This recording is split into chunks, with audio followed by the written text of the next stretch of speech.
Yeah.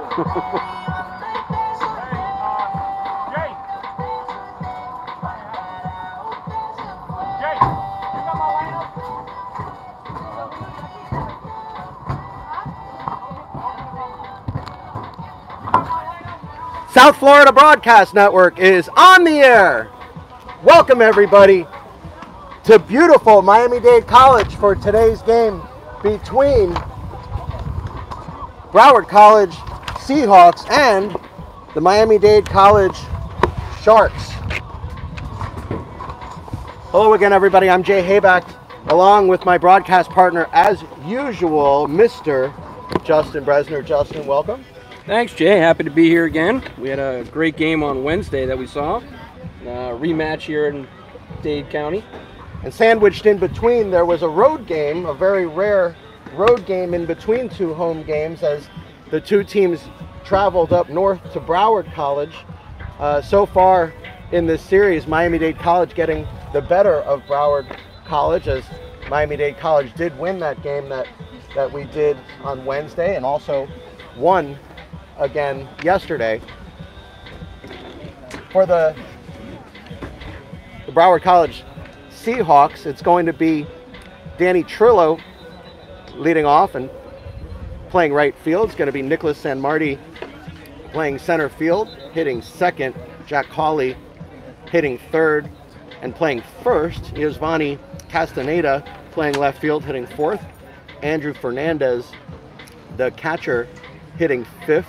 Jesse De La Cruz playing third base, hitting sixth. Tyler Hall hitting seventh and playing second base. Danny Alvarez, the designated hitter, hitting eighth. And Nico Martinez, the shortstop, will hit ninth. Asher Maston this season as the pitcher for Broward College has had a rough go of it, Justin, as he's pitched 7 2/3 innings and has an 11.74 ERA this season, 9 strikeouts against 9 walks. So it'll be interesting to see if he can get these scrappy Miami-Dade hitters out. For Miami-Dade College on the mound, it's going to be Blake Baker. This season, Baker, in 26 innings pitched, has a very interesting record. It's 0-4, but his stats are very good. So it's very interesting to see that Miami-Dade College has not really supported Baker this season, being 0-4 with a 5.19 ERA. He has 29 strikeouts against only 12 walks, which is a 2.5 to 1 ratio, which usually, Justin, will get the job done. Usually that doesn't translate to an 0-4 record, but Blake Baker has been snake bit in the win and loss column so far. For the Miami-Dade Sharks, it's going to be Michael Alicea leading off and playing second base. Justin, last game we did, Alicea was behind the plate and hitting third. So you want to talk about versatility, that's about as versatile as you're going to get. David Crawford hitting second, playing center field. Jose Bach playing left field, hitting third. Sujel Arias playing first base today, moving over to first and hitting fourth. Jared Bickle moving up to the number 5 hole and playing third base in place of Sujel Arias. So a lot of players for Miami-Dade moving around today. Christopher Borer, the typical first baseman, will be DHing today. Nico Martinez will move back to catcher and hit 7th. Cameron Wells, the right fielder, will hit 8th. And Rafael Mansar, the shortstop, will hit 9th. It is a beautiful day here at Miami-Dade College. Partly cloudy skies, temperature 80 degrees, wind coming from the southeast at 12 miles an hour. And Justin, that means no home runs to right field today. Correct. Much as it was on Wednesday. The best shots will be to left field today. It will be very difficult. I don't even know if Big Papi Ortiz could get one out to right field today. I think that this is one of those situations where any fly balls to right field are going to most likely stay in the park. The only exception we saw last game is the wind died down for all of like 12 seconds and Michael Alicea hit the ball over the right fielder's head only because the wind died down. But a fairly steady 12-mile-an-hour wind coming in from the southeast today, and that will be a factor. It's also a factor on the pop-ups in the infield. You know, we see a lot of, you know, these pitchers we saw last game, a lot of pop-ups in the infield, and we saw some very interesting plays that were developed because of the spin on the baseball and because of the wind. The combination makes it very hard for some of these pop-ups to be caught. So that'll set the stage here today, folks, and we also want to introduce 2 new broadcasters that we have here at the South Florida Broadcast Network, and we'll take time as we're about to get started here. So I'll first introduce to my left Mr. Matt Bird. Matt, welcome. How's it going, Jay? Ladies and gentlemen, please stand and remove your caps. We'll play him right now. And Sebastian Caballero. Sebastian, welcome. Happy to be here, man.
All right, folks. Good luck to both teams and play ball. So as usual, we encourage all of you folks out there to text in on the text line on YouTube. Candy Long already getting the action started, saying, hey, ready for another win, and so are we, Candy. That is Candy Long. Just so you folks know, our last game was very active in our broadcast, giving information. And Candy Long is the wife of pitching coach Kevin Long. So we're glad you can join us, and we hope Coach Price's wife also will join us here today as well.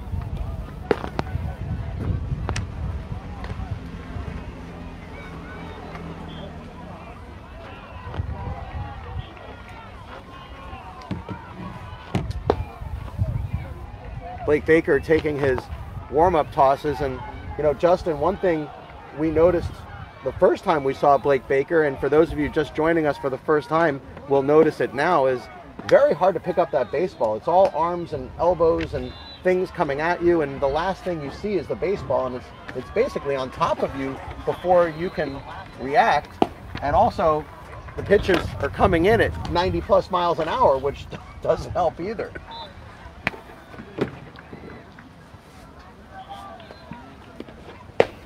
We'll see if he's got his stuff today, Jay.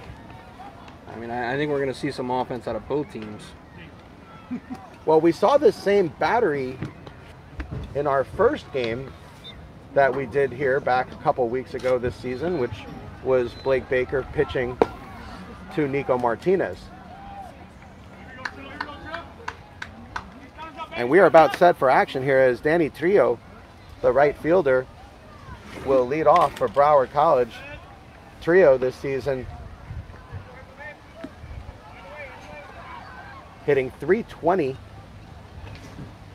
in only 25 at bats, so has not played in about half of the games for Broward College, but getting the leadoff nod here today. And the first pitch is in for a strike, and we are underway.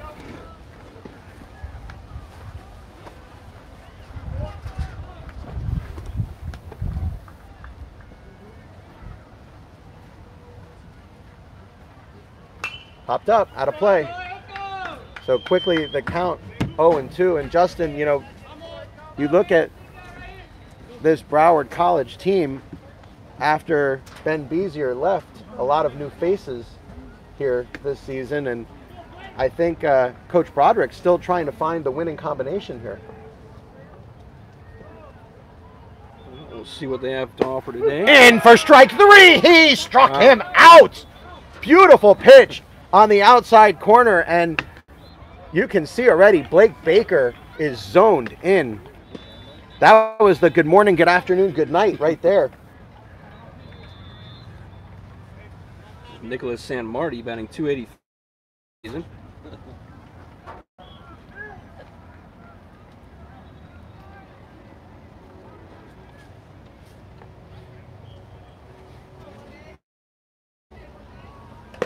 Ooh, just missed him with that one.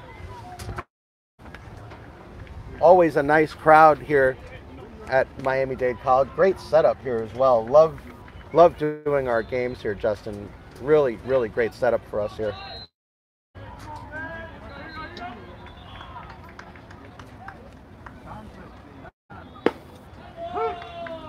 Count 1-1. Saturday, of course, was in many plays in our game here on Wednesday. We were saying his name all day. Because any ball hit out that way just hung up in the air forever. 91 on that from Baker. Well, San Marti also involved in the 2-run output that Broward College had in our game here on Wednesday, as he was hit by a pitch and eventually scored for 3 on the day. Just missed with that one, just below the knees. And just below the line there, Jay. That one came in at 92.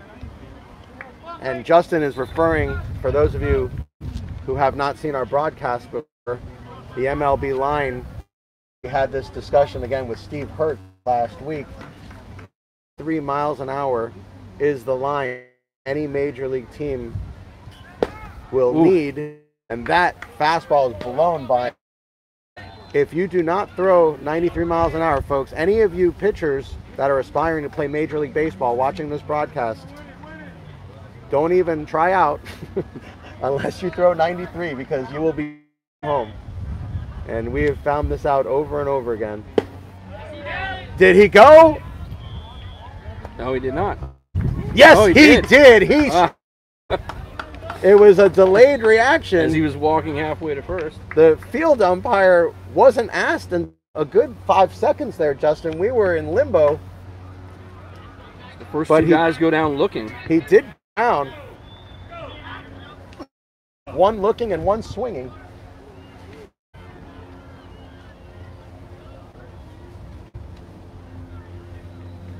So Blake Baker strikes out the first 2 batters he faced. Have 2 outs the first inning. A lot of action on the side fields here too, Justin, today. We got a lot of ends here today. It looks like we have some other sports going simultaneously here. Very lively campus A lot today. of canopies out there. You can see just over the tree line. Jack Soccer? Cawley.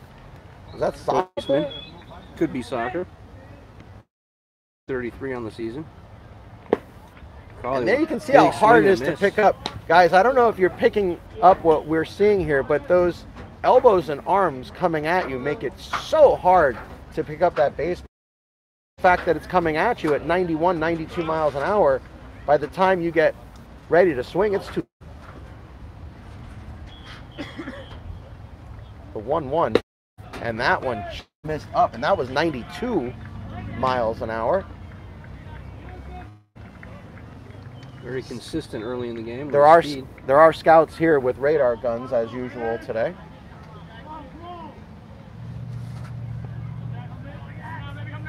Game at a fairly slow pace so far, and that went in for a strike. Almost impossible pitch there. It was on the lower outside part of the plate.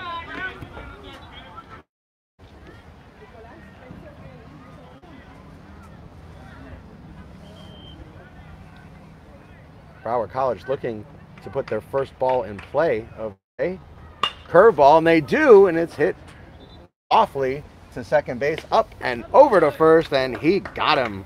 And that will do it. Michael Alicea back to his regular position at second base, makes the play. 3 up, 3 down for the Sharks. So very uneventful first inning here for the Miami-Dade College Sharks, pitching and fielding wise, and we're going to get our first look. Asher Maston. Again, Asher Maston this season, 7 2/3 innings pitched. So far has 9 strikeouts and 9. He's 0-1 on the season. 11.74 ERA, so he's been hit around a little bit. He's given up hits in 7 2/3 innings. We saw Zach Sprinkle here in the game on Wednesday, who, even though was barely reaching 85 on the gun, was very effective against Miami-Dade College. And we'll see what kind of velocity. He's throwing pitches in the lower 80s right now. I think we're seeing just of Ben Bezier leaving Broward College and taking players with him. So Broward College forced to put players into action that might not have been ready yet. possible. His curveball comes in at 68 miles an hour. His fastball looks like 81.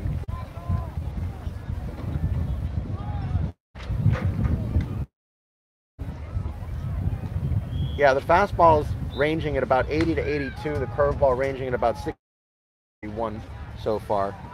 So that's what we can expect here from Maston. Well, it's all going to be about location and deceiving the batters. Yeah, Justin, if he can't find his location, it's going to be difficult for Broward College early in this game. Miami-Dade College has already won 2 games off of Broward College this week, and I'm sure riding high right now. It's going to be Michael Alicea back to his customary leadoff position. Alicea this season hitting .288. He does have 1 home run with 11 RBIs. But just think the number that jumps off the chart, and it jumps off so far that we have to mention it. He has 13 doubles. And there's a cut fastball in for a strike, in at 79 miles an hour. 13 doubles, Justin. The next player closest to him has 5, which is David Crawford. So Michael Alicea with 13 doubles this season. Oh, he got the 82 mile an hour fastball by him there. So Maston is a little deceiving with wind starting to pick up now. That one almost hit him. left way inside on that one. 2. Gotta snap that pitch.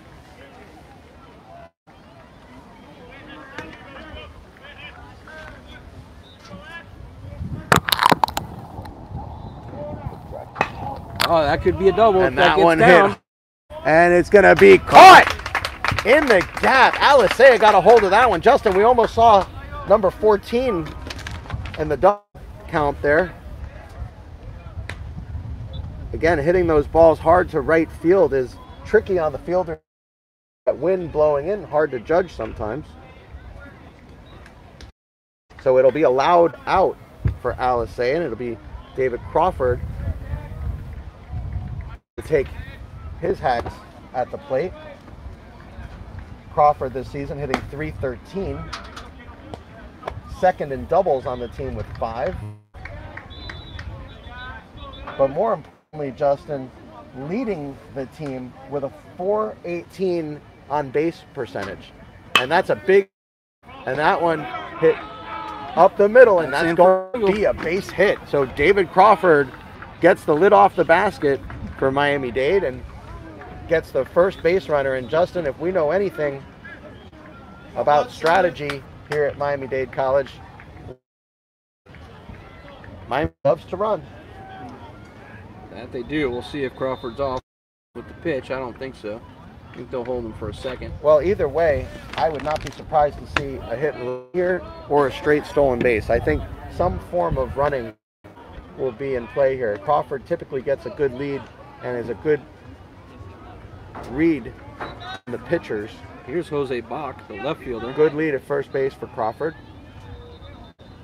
Way up high, almost a pitch out. May have been an unintentional pitch out, like the UIBB that we... Yeah, I'm not. It's a little too early in the game for that, I think. I think he's ready to pitch to Bach. Yeah, but I'm saying... Get to Arias. I'm not even saying for an unintentional walk. I'm saying the unintentional pitch out, because that ball. Well, we're also pitching against a lefty now. That ball was up so high that it makes you wonder if when Andrew Fernandez called the pitch that he intentionally elevate that pitch. So if he was on the move, it would be easier for him to gun him down. And Broward College has been playing against Miami-Dade over and over again in the last weeks. They're well familiar with the running game by now. Who's going to be doing the running. Inside and low. Snap throw to first base, and he's going to be safe at first. Fernandez to throw to first and had Crawford out there. But Crawford able to get back in. And you can see already, Justin, that Crawford has taken Maston's mind completely off pitching. Both of those pitches nowhere near the strike zone.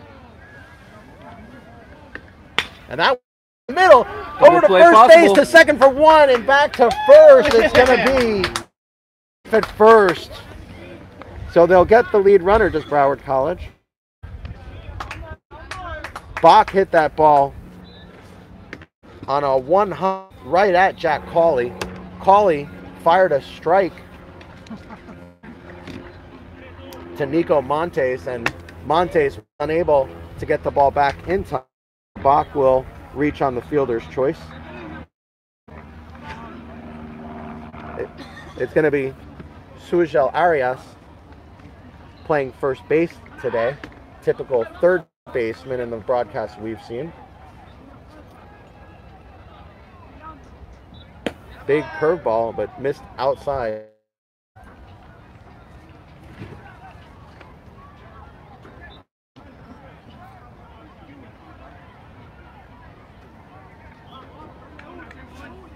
Bach with 3 stolen bases this season.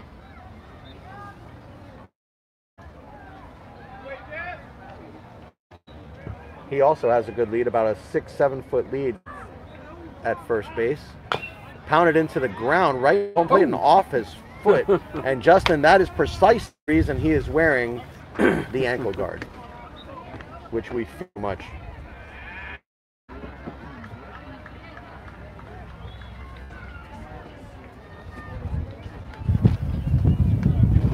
Wind again picking up from right field.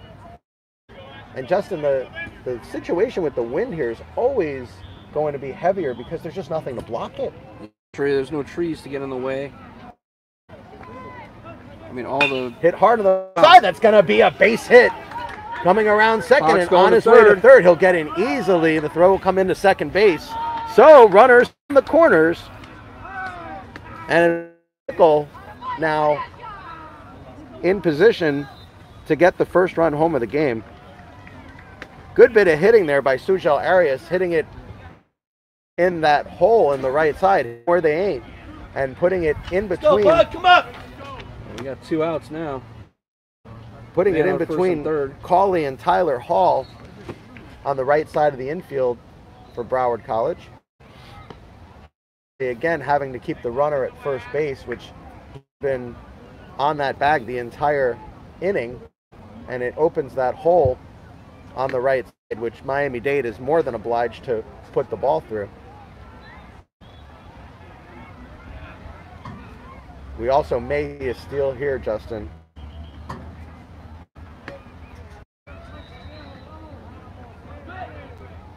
Big curveball in for a strike. Bickle on the season, and this is what we talked about in our open this season, is only hitting 103 so far and 29 at bat. So it's a fairly large sample size to be hitting almost half of the Mendoza line. They get him in a rundown, and they're going to let him go. Here's the throw to third. He's safe at third. So a smart play all the way around by both teams. Miami-Dade able to take that extra base, and we expected it. That was the high school play. We usually don't see that at the college level. What you'll usually see at the college, they will throw that ball to second base. At the high school level, the throw will come to third. Cawley was concerned with the speed of Crawford at third base and wanted to make sure that run didn't score. There's 2 outs. I mean, there's really no reason to runner in second. If you get the batter here, that's all you need. Almost a balk there. Maston started to set and then stepped off. Big lead at second base. Foul that one straight back.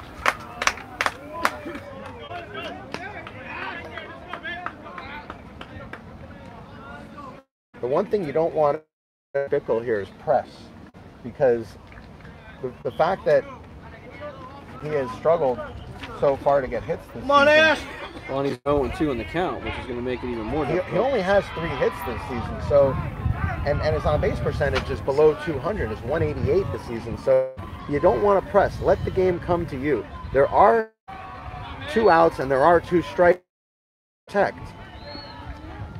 Oh, he got hit. And he does. He swung. That's absolutely correct. And he called out on strikes. Wow, Danny Price is going to be FYI, having some words came here. back from Tommy John surgery this year at Maston. John surgery. So Maston, we're being told, one of the fans just getting back from Tommy John surgery, and we've seen a lot of pitchers have a great success with Tommy John surgery. Tommy John surgery, of course, named after the great left-hander Tommy John, who pitched several different major league teams, including the Dade and the Yankees. Had that slow, deliberate delivery. Danny Price, not even go out on the field yet, and now some of the players, Alisea now running out on the field. Price doesn't seem satisfied with what he's hearing. So the ball hit Bickle, but Bickle swung. So because he did not make contact with the ball, it really at that point, Justin, doesn't matter if it hit him or not. You swing and miss, no matter what. Correct. So that will, the Sharks leave 2 men on, and we go to the top of the second inning here at Miami-Dade College, Broward College Seahawks, and the Miami-Dade Sharks. You are watching Miami-Dade Sharks baseball on the South Florida Broadcast Network.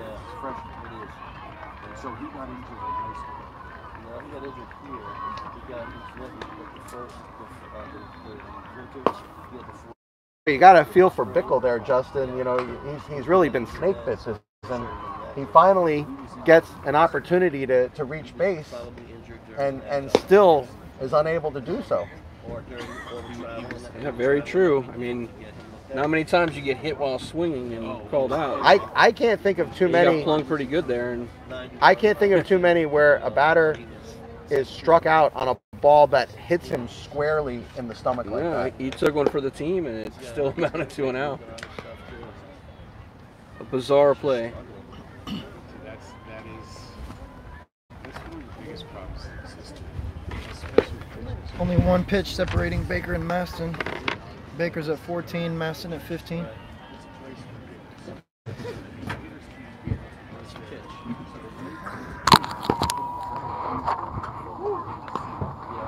Anything you want to tell us about Castaneda?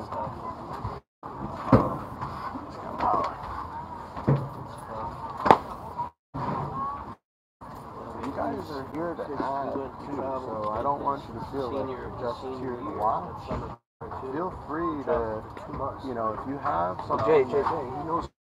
He knows something. I know now. Saying so, you know, you guys. So now would be the participate. I mean, you get it for the first inning or two. You want to, you know, you're here. You're here. So, you know, if I see stuff that I feel is going to be a problem, I'll let you know. You got to speak up. I think we were just waiting for your Yeah. light. No. You got to speak up.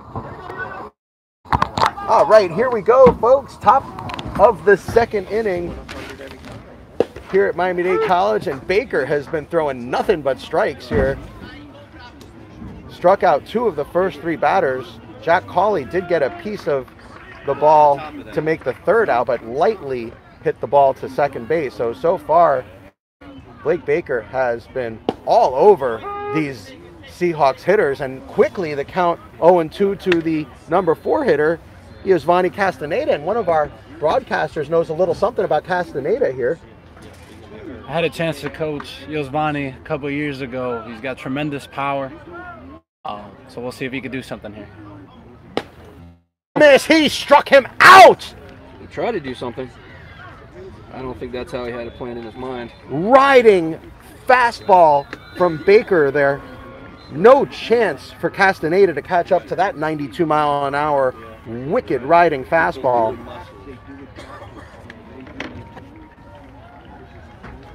This is going to be the cat Andrew Fernandez coming up for the Seahawks. I agree. The other thing, though, they weren't catching his arm slot. His elbow was way below his shoulder. That's another issue too. Well, we've got And so that's all. fans rooting for Rafi Almanzar. I got to say, Justin, at least 7 messages so far for Rafi Almanzar. So, Rafi, you're doing something right, because you got a lot of fans out there.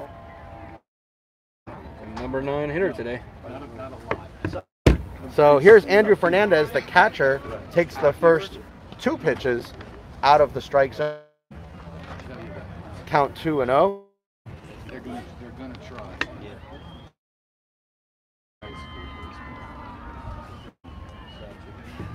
In that time, you had a bunch of guys that came through. They got out. And now all of a sudden, out of nowhere, That was 3-0, Jay.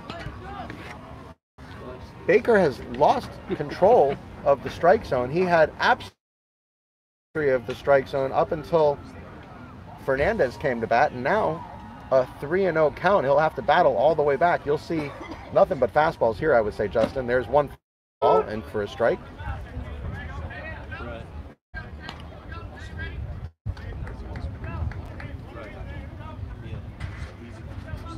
We'll try to keep an eye on the radar gun for you folks so that you can know how hard Baker is throwing today. I know a lot of you are interested. Fastball, that one 91 miles an hour, right Been down low Broadway. 90s pretty much every time. It's a great job by Baker right there, getting back in the count. It's now full.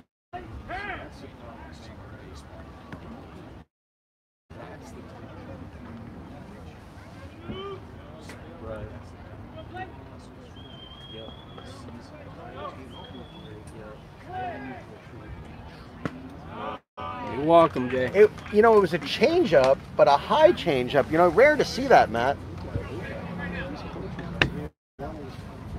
I missed that pitch, Jay.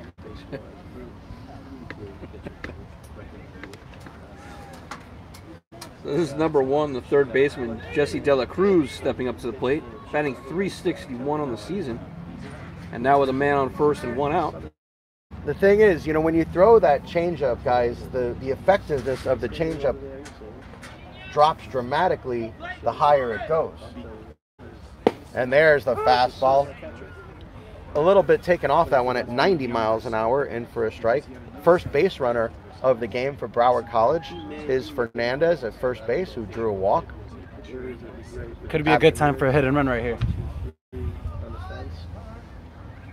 Time is called. Well, you're right in the sense of Broward College wanting to get something going, Sebastian. It's just, I think the concern is whether they'll put the bat on the ball, because Baker has been such a heavy strikeout pitcher. He struck out 3 of the first 5 batters. The problem with a hit and run is if you don't make that contact, you're going to leave the runner hanging. No doubt. Absolutely. High Absolutely. Baker's been primarily just throwing his fastballs here, so been pretty predictable as a pitcher, especially 1-1 right And it's here. not to say he doesn't have a good curveball, because he does. It's just, you know, if they're not hitting the fastball, why mess with success?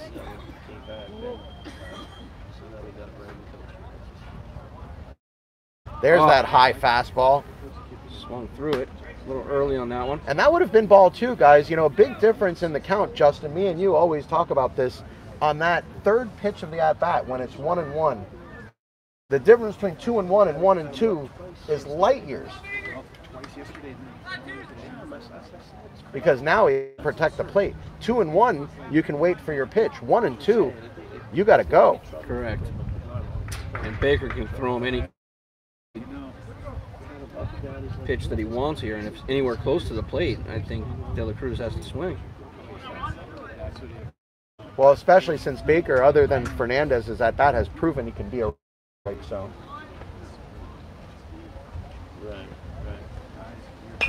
Off-speed delivery at 82 miles an hour, had a little drop to it.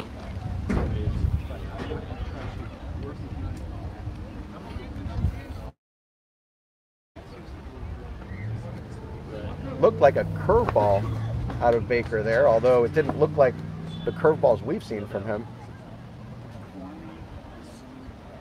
Snap throw to first, back in time.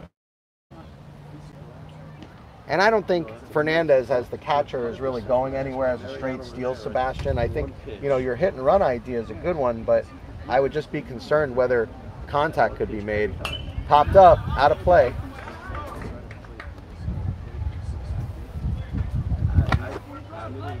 Fifth pitch of the at bat coming. To put that ball in that speed, I can't do it. I can't do it. I know.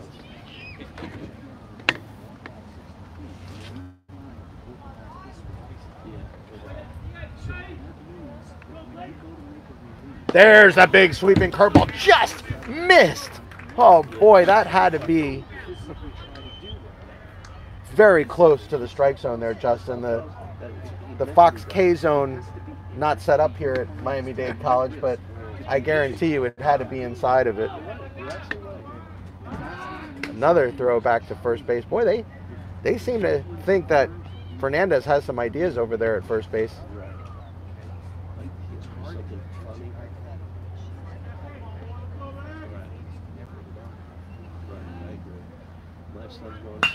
Hit to right field. This is going to get down. Yes, it does, for a base hit. So Broward College gets their first hit of the game and has a little something going here with runners at first and second and 1 out. It's going to be Tyler Hall coming up. Hall this season hitting 100 with only 2 hits and 20 at-bats this season. He does have a double to his credit. So in his 2 hits, one of them an extra base hit. He has struck out 8 times in those 20 at-bats. Fastball in for a strike. That's the location he needs right there. Catches that outside corner over and over again. It's going to be a long day for the Seahawks. Well, what we want, Justin, is we want Baker to get into at least the 5th or 6th inning here. You know, we don't want to get into our bullpen too early. And he seems to be throwing a lot of pitches this inning. Oh, just missed with that one. 32 total. So 32 total pitches so far for Baker. And he's only 4 outs into the game, so 32, not a very good number. Fastball missed.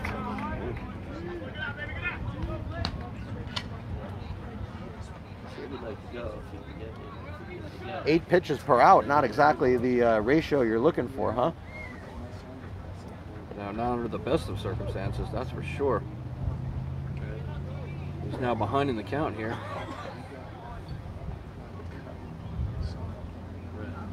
Big Nice swing and a pitch. miss at that one. Nice pitch by Baker to even it out. Good movement on that one. Looked like some type of cut fastball. Baker showing a nice variety of pitches now.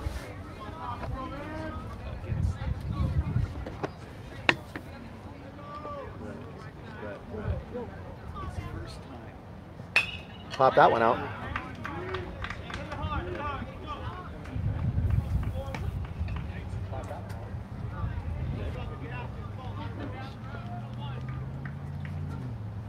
If you're just joining us, folks, we are in the top of the second inning.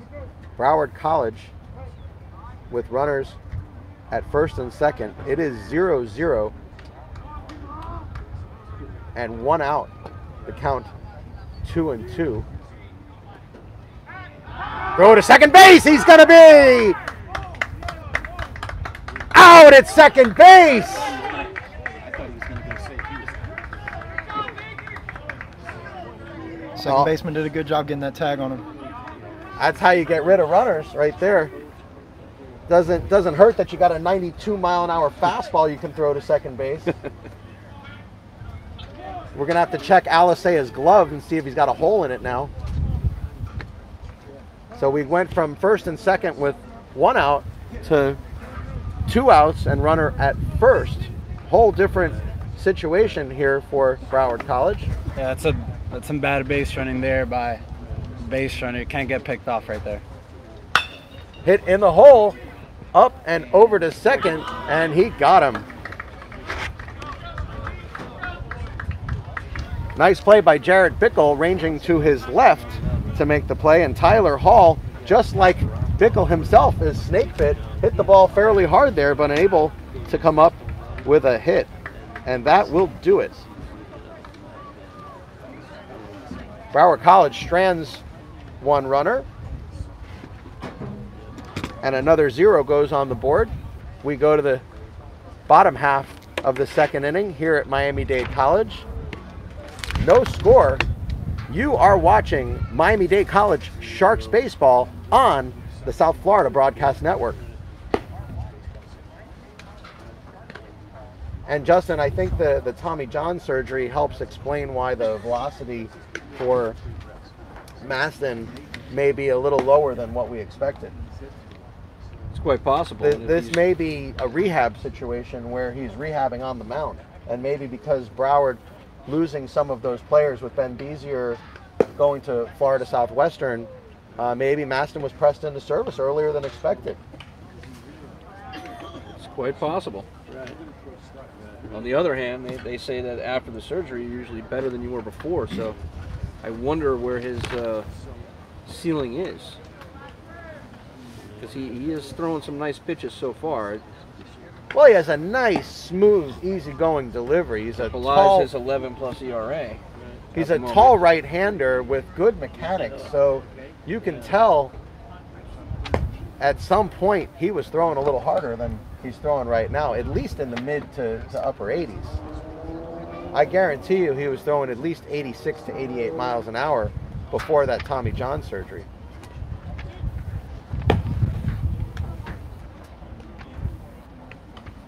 It's got to be frustrating, Justin, to come back from an injury like that and not be able to perform the way you're accustomed to, and seeing the ball being hit all over the park. He'll try to keep the Sharks under control here in the bottom of the second. Just heard Maston was actually 91 to 93 before the injury. Well, that would explain a lot. So he's wet. There you go. There's the ceiling. It's quite a bit higher than what And it's at the today. ceiling might be higher than that, Justin, yeah, because it that could was be even before higher. Tommy John. Fastball That's at in for a 80, strike. in for a strike. So if he was 93 at the upper end, and 80 seems to be about what his upper end now, I mean, we're talking about 13 miles an hour of difference. That's a huge, huge difference. Big Oh, he curveball hit hit him. him. And that's the, Christopher Borer is going to go and take first, the DH today. you know, Sharks. he's dealing with what I deal with, guys, because I don't throw very hard as a pitcher, and when my curveball comes against the wind will fight my curveball just like we saw there. So because the wind is coming from the southeast, I think what we're going to find is Maston is going to have to start his curveball a little closer to home plate. So here's Nico Martinez, catcher for the Sharks today. He's right up on the plate, and he looks, and that one gets away. He was looking to possibly lay a bunt down, but no bunt was necessary there. The bunt sign still may be on here, Justin, because now Miami-Dade may be able to get a runner to third with only 1 out. That'll go as a passed ball. And there'd be no outs. 1 out, meaning if he lays the bunt down. Oh, if he lays the bunt down, it doesn't. But the last one we saw from Dade, I think the last 2 they connected on and made, there were no outs. Right, because their bunts were so good that exactly that it wasn't a sacrifice. It actually ended up being a bunt for a base hit. Correct. It was an offensive play that resulted in multiple base runners after. Well, Martinez in a great position, and he hits that ball hard down the line, but foul, just foul down the line. Martinez hitting .220 this season with 2 home runs, and Justin, one of those home runs we are well familiar with because we saw it. That was inside the park. That was the home run he hit over the left field wall.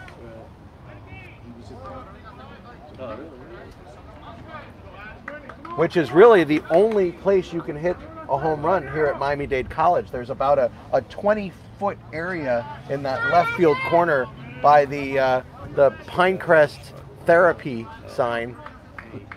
Is about the only place you can hit a home run here at Miami-Dade College. Curveball hits a right field. This is going to be a hard play, and it's going to be down for a base hit. Rounding third and staying at third is Bower. Bower doesn't have the speed to get home from there, but Miami-Dade now with runners at first and third and no outs, and Cameron Wells coming to hit. Cameron Wells this season hitting .231. He does have a home run to his credit, and he does have 6 RBIs, but Justin, I think more importantly right now, the fact that it's first and third, you're going to see some form of base running here. I don't know if it's going to be a straight steal, but I think you're going to see Martinez at some point off with a pitch. It might not be the first one. Martinez a little jumpy at first base. Swinging at the first pitch was Wells and fouled it straight back. The wind picking up again. You can see the flag in center field on your camera, on your TV screen, folks, is blowing pretty hard from right to left, which is why it is so hard to hit a home run to right field here at Miami-Dade College. And also the reason why you coach for speed. That one, but it's going to hang up again, Jay. This is going to score a run. Here comes the tag. Here comes the throw. Oh, he's going back. It's going to be good decision. What a throw. Oh, boy. The right fielder, Danny Trio, fired an absolute dart. A one-hopper to home plate. And I'm telling you, Justin, Bower would have been out by at least a step and a half. I think you're correct with that one, Jay. It's a good thing he stuck around. Good decision there by Coach Price at third base, holding him up. So here's our most requested, most talked about player today, Rafi Almanzar. All right, folks, you wanted him. Number 9. You wanted him, you got him. Batting 9th, number 4. Batting .269 on the season. And in the all-dangerous 9th spot for the Sharks. Coach Price's wife checking in with us on the text line. We want to thank her for doing so. Martinez checked back to first. At a birthday party today. Calling as Jack. Calling for a shark attack and a shark swarm. I didn't know sharks were called out as a swarm, but I will now start using that. Fastball in for a strike. Caught it. That one at 84, Justin. So it looks like Maston starting to get his legs underneath him a little bit, getting a little more velocity. And Rafi Almanzar says, why me? You were throwing 80 miles an hour to everybody else. I think he too knows the threats that we deal with as the number 9 hitter for these teams. We see the most incredible situations from the number 9 hitter. If you're new to our broadcast, folks, it is unbelievable the different types of at-bats we get from our number 9 hitters. Whether it's odd situations like a catcher's interference or a play that you don't ordinarily see with a base being thrown to that's not thrown to, but always keep an eye out and be very alert when that number 9 hitter comes to the plate, folks, because we see some of the most interesting at-bats out of the number 9 hitter, and Check some snap McCann throw at to first. Yeah, I would have expected that swinging hit by a pitch strikeout to have been the number a number 9 hitter, because that's something you don't ever see. You're right there, Justin. And Bickle with that may get to be the number 9 hitter next game. Big situation here for Rafael Almanzar. There's only one out, runners at first and third, and you know Broward College wants to keep the runner at first close. Ball gets away a little bit, but not enough. Nico Martinez, of course, the catcher, doesn't have bad speed over there, but as the catcher, you're not looking for your catcher usually to run the bases at that type of clip. That's a tough ball to read from the first base angle. The catcher's blocking your view. You don't really see the ball until it's way past him. He does have a stolen base to his credit this season, does Martinez, but I don't think Coach Price is going to send him. He's going. He does, and it's nubbed, and it's caught, and it's going to be a double play.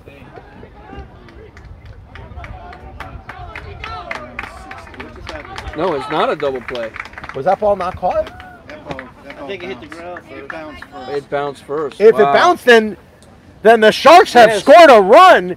I was almost sure that ball was caught, Justin. As was I, which I was wondering. Oh why he was gonna throw boy, it what a first. break for the Sharks. The Sharks get on the board, and good base running by Nico Martinez going all the way to third base on an infield hit. And again, we see a play we've never seen before, Justin. The number 9 hitter delivers as Rafael Almanzar with an infield nubber backspin hit scores a run, and somehow Martinez gets to third base. So there you have it. Yeah, somehow Jesse De La Cruz just didn't come up with that ball. We both thought he had caught it. I was sure his glove was underneath that ball before it dropped. But he knew because he winged it straight over to first, so he knew that he had picked it up off the ground. Good speed at first base and Rafael Almanzar. So with Michael Alicea at the plate and still only one out, Alicea now in the catbird seat because so many options here for Miami-Dade. You can hit and run, you can straight steal. There's a lot of things that Alicea, and Alicea is also very good with the bat. If he wants to lay a bunt down, he could do that as well, Justin, and I don't think Broward could do anything about it if he decides he wants to. Probably not. And he would probably score a run, even if it's not a suicide. I think even a safety squeeze would score a second run here, and don't put it past Miami-Dade to put that play on. From the stretch. Here's the pitch, and it hit the nub of his bat and his hand. Oh, he said it hit his hand. It did hit his hand, but it also hit the bat. Doesn't matter.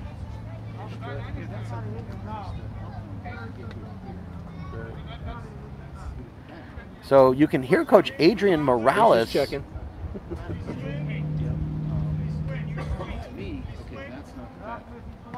Kevin Long now asking if he swung.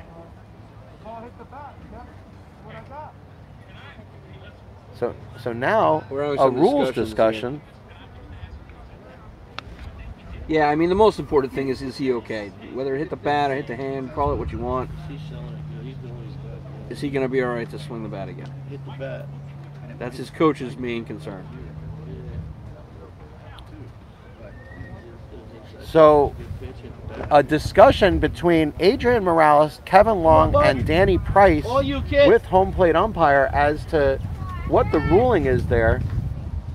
The home plate umpire was very clear that once it hits the bat, it's a foul ball. It doesn't matter if it hit his hand or not. Similar to the Bickle situation, where he was hit by the pitch, but he swung. Once the swing commences, that's it. Once it hits the bat, same thing. That's it. Doesn't matter if it hits you. Correct. If it hits the bat and then the ball hits you in the face on a bunt, it's still a strike. Painful Yes, it strike. is. A very strike and a painful painful strike one. in that case, which we've seen before from major league pitchers that don't know how to bunt. Thank goodness they're talking about getting the pitchers out of the batter's box in the major leagues now. Justin, what year are they talking about getting the major leagues pitcher free in the batter's box? They said by 2022. They need to do it. I don't want to see a guy with a .8 average. I want to see a slugger that they can bring in and might knock it out of the park. Runner goes, popped up, and There's where's a the play to ball be made. going? It's going to This is first. going to be a hard play, and he makes the catch. That high sky, always hard to make a play, and that's a big break for Broward College. I got to tell you, folks, because Michael Alisea is one of the best hitters Miami-Dade College has, and to have him up with runners at first and third and only one out, and to get out of that unscathed is a huge, huge break, albeit Miami-Dade already with a run on the board. Here comes Crawford. Crawford had a single in the first. Yeah, and you like to see Crawford come up with a runner at first because that huge hole on the right side with the first baseman holding Rafael Mansar on. Snap, throw to first. It's almost like when Maston throws to first base, he's trying to save his arm as if he's worried that it'll take pitches off of his arm. Right. Here's Crawford. No slouch, batting .313 on the season so far.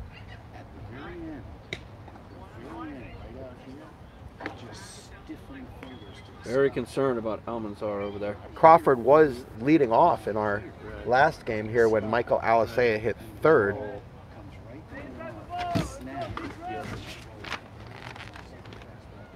And of course, Jose Bach hit second in that game. That changeup is low.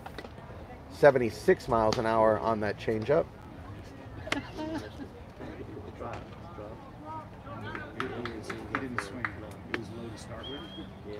Broward shortstop Montez playing Crawford up the middle after his base hit in the first better, inning. bro. Come up. Which again leaves another hole between third and shortstop. So holes all over the Broward infield. And that one hit up the middle, but right at the second baseman. Up and over to first. He got him, and that will do it. But not before the Sharks get on the board, Jay. An important run for the Sharks. And they do get on the board.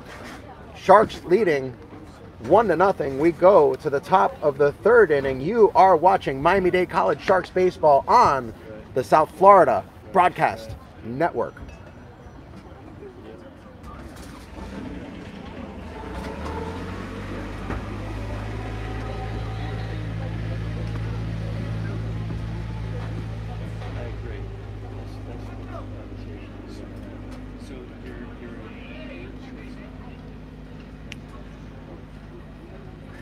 And of course, Coach Price's wife Linda texting in saying how much Coach Danny Price loves speed, and speed kills. And we found out in that inning with Miami-Dade scoring that run how much speed kills.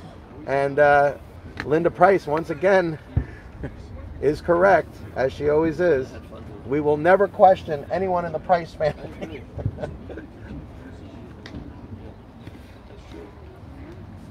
Michelle Kiernan says, "Go Sharks," cheering the Sharks from New Jersey. Shark Wave is starting. Look out.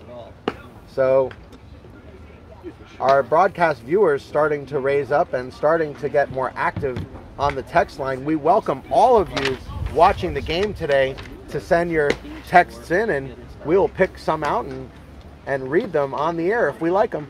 Keep it clean, folks.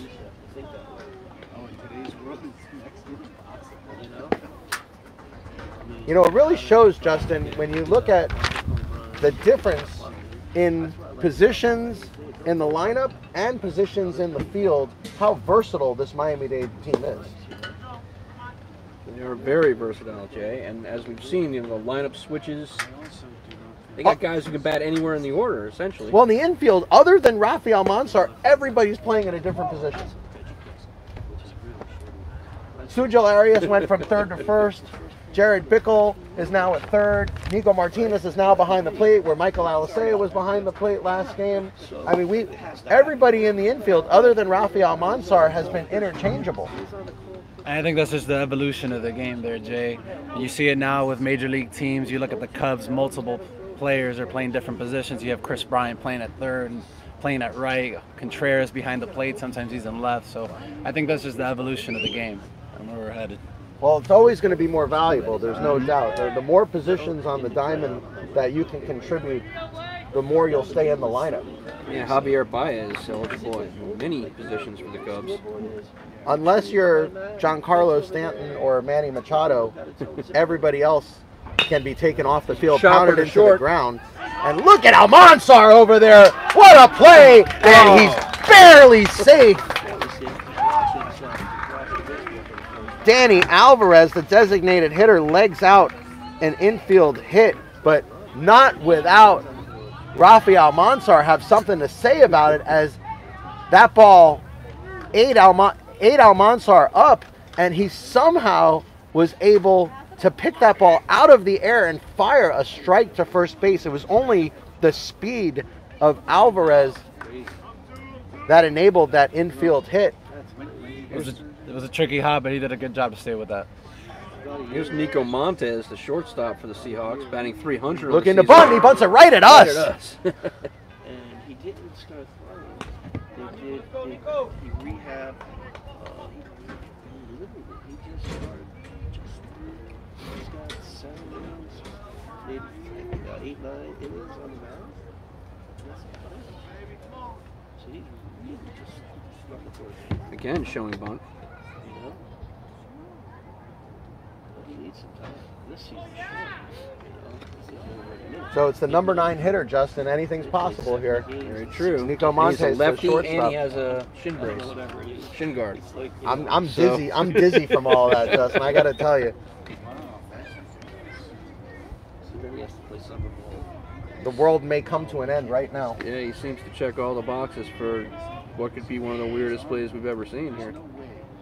And it was a slash! He pulled it back, and where's Steve Hertz when you need him? Steve Hertz, of course, away on vacation, and we hope you're watching our broadcast today, Steve, as Steve Hertz, of course, an integral part of our broadcast, former head coach of Miami-Dade College, typically here with us, having fun with us here on the air. Big swing and a miss at that one. Somehow, Broward College stopped putting the bunt on, although I think they probably would have been better served to leave the bunt on there. He missed that one by a good bit and wound up getting the swinging strike. I think you bunt with 2 strikes there. Normally, I'm not a big bunt with 2 strikes type of coach, but I think there you have to continue the bunt sign. We're back up at the top of the order with Danny Trullo. Of course, we would never question any of these coaches, but that is that's where I would be on that. The trio struck out looking in the first. Coach Broderick and Coach Price have probably forgotten more about baseball than I'll ever know, so I can't ever pretend to know more baseball than either of these guys who've been around. Snap, throw to first, and he is back in time. This is an anthem, right? That's the hammer. You see the movement. I mean, guys pick up a bat after this. It is an absolutely gorgeous day here at the Kendall campus of Miami-Dade College. A lot of action here on campus. Big sweeping curveball, just missed. I don't know how he laid off that one. Count now 1-1. And we have a full broadcast booth today as myself, Jay Hayback, Justin Bresner, Matt Bird, and Sebastian Caballero here in the booth today. Of course, as always, our spotter, Emilio Sierra, is here. They are checking Alvarez back at Emilio is very excited for our new equipment, which has already come in. And we are very anxious to get tested out. Last night, in 4 hours of testing equipment, Justin and I just about pulled each other's hair out. Right. Fastball popped up! Be a tough one. Coming all the Right way fielder, nice. in to the infield. That was a long, long way for Cameron Wells to go. But he makes the play.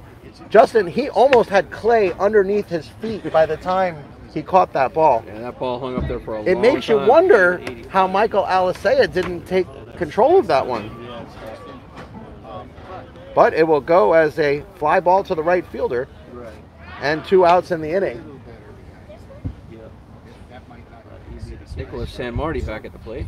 He struck out Swinging, kind of, sort of.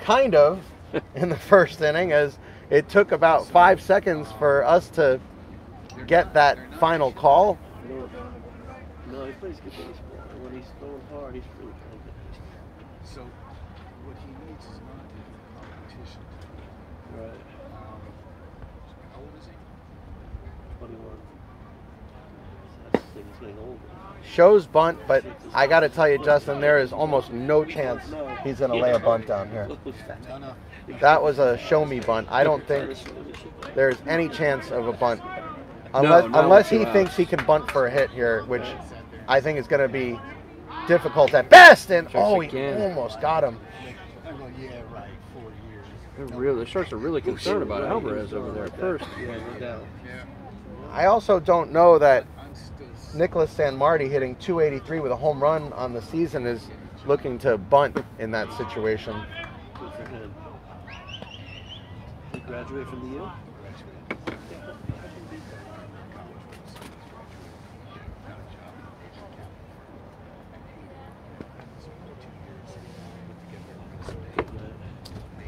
In the dirt.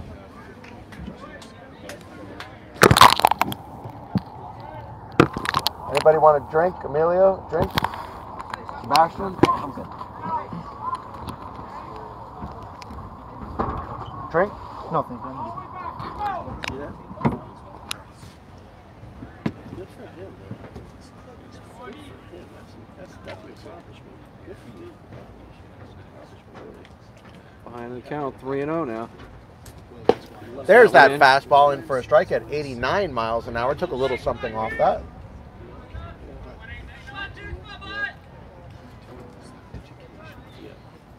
Interesting to see they send the runner right here. Alvarez with a nice lead at first. Hit hard into right That's field. his That's going to drop. get down for a base hit. Runner will stay at second. Alvarez had no choice but to stay at second, as San Marty hit that ball hard into right field. That's some of the better contact that we've seen against Baker today. That's about all they can do with this, take it to right field. We haven't seen really anybody pull the ball yet. Seriously. No deep shots yet today either, really. Does almost do anything else in The biggest shots just hang up in the air in this wind. Jack Cawley grounded to Alicea, albeit it was not really a grounder. It was a one hopper that was nubbed to him in soft contact. Yes. Did he go? Yes, he did. Although it was a called strike as well. That was the other thing too. Big crowd here at Miami-Dade College today. Always nice to see everybody. Once you get through the college level, I found that even at the University of Miami, kids that come in and high school teams, In the dirt. You're right, because I know, I get that, and they probably were. yes, absolutely. It's a great block there by Martinez, keeping that ball in front of him.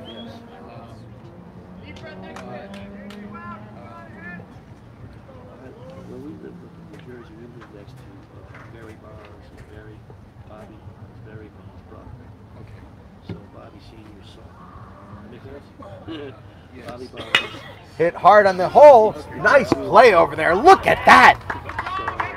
So, he would help Asher. What a nice play by Jared Bickle, In the morning, hit who backhands it to second base. The rare backhanded flip from a third baseman, but that will do it. No runs. The Seahawks leave 2 runners. We go to the bottom of the 3rd inning. Miami-Dade College leading BCC 1-0. You are watching Miami-Dade College Sharks baseball on the South Florida Broadcast Network. And guys, we have a very, very busy week ahead of us. So I hope you guys have a lot of gas in your car, and I hope that you are ready for what's about to come, as the South Florida Broadcast Network and HSBN Live will be broadcasting 5 games next week. It is a huge, huge week for us. It will start on Tuesday at MacArthur High School, as Cooper City will take on MacArthur on Channel 1. That game at 6:30 at MacArthur High School. On Wednesday, the 13th, at 3 o'clock, we'll be right back here at Miami-Dade College on Channel 2. On Thursday, the 14th, at 3:30 p.m., it'll be Champagnat against Miami Christian on Channel 1. And then it'll be the Miami-Dade Game of the Week on Friday on HSBN Live at 3:30, Hialeah Gardens versus Ferguson at Ferguson High School on Channel 1. And back here again next Saturday, a week from today, the 16th, again at 1 o'clock, where Indian River State will face off against the Sharks.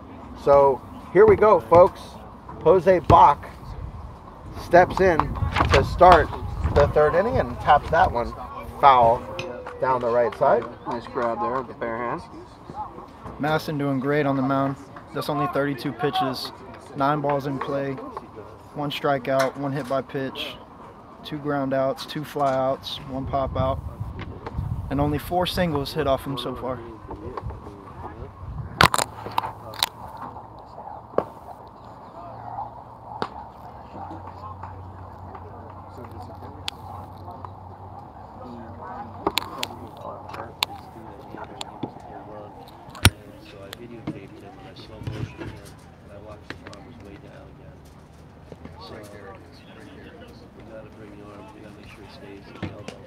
Yeah, and that insight coming from Matt Bird was obviously we're looking very closely at this Tommy John recovery, and it's always nice to see, whether it's from the Sharks or their opponent, to see someone come back from that type of injury. And that one sliced down the left side and foul. Whoa, that was a dangerous play, guys. Jesse De La Cruz was in full speed going towards the fence, and I got to tell you, Justin, that could have been a disaster for Broward College. Jesse De La Cruz could have hurt himself there. He could have run right into that barrier.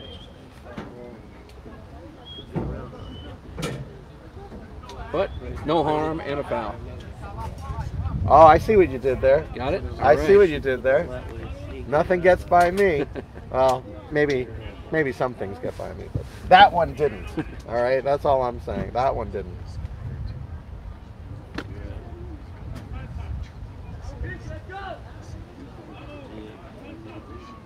Curveball in for strike 3. He struck him out.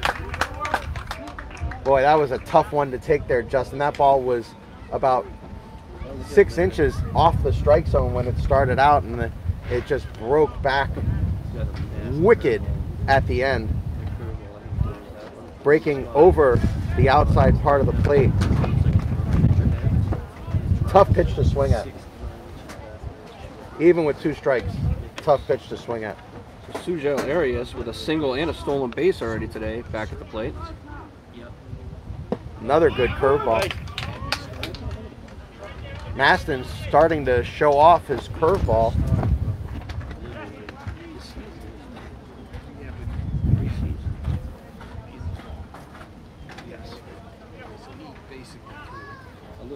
Another one. Just missed. That one at 70 miles an hour. So hard to have good control of that curveball when you're throwing it at such little velocity in this wind.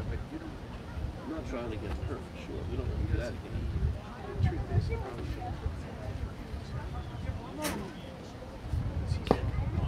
Foul tip that one. 2. Arias going to step out and reset after that one. do a lot. He's getting his groove. Let's see what he gets in that. This game not really going at the pace that Miami-Dade wants right now. I think they'd like to pick up the pace a little bit. Just outside with that one.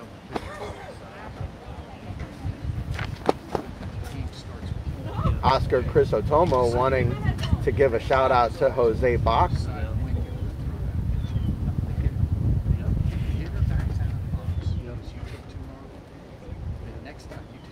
Yep, no doubt. Curveball popped up. It's going to be a hard play going out and coming in, but it will be the left fielder Castaneda coming in to make the play. It was Nico Martinez, the shortstop, going out while Castaneda was coming in. And the one thing you don't ever want to see there, Matt, is some type of collision. Yeah, definitely not. You got to communicate on a play like that. Outfielder always will have that play on the ball over the shortstop. Yeah, you're right. It is up to the outfielder to call off the shortstop there, because the shortstop is traveling backwards. Always harder when you're traveling backwards to make that play over your shoulder, over the right or the left shoulder, or even worse, having to basket catch it over your head. It's always easier to catch the ball coming forward. Another breaking pitch, that one at 70 miles an hour. So Jared Bickle looking to get himself going. He struck out in that odd play in the first inning where he swung at strike 3 and the ball hit him.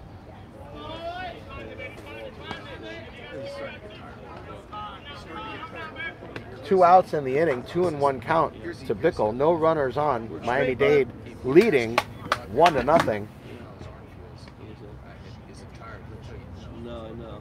Outside, Bickle 1 pitch away from getting to first base here. Borer on deck.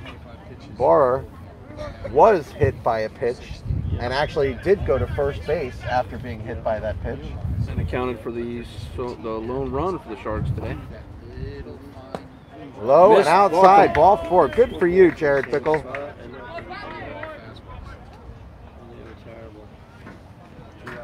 Bickle has been a star in the field as he has made all of the plays that have come his way. Now Christopher Borer with 2 outs, and guys, with 2 outs, I think we can all agree that the legs of Bickle will be in motion one way or another, even if it's not on the first pitch.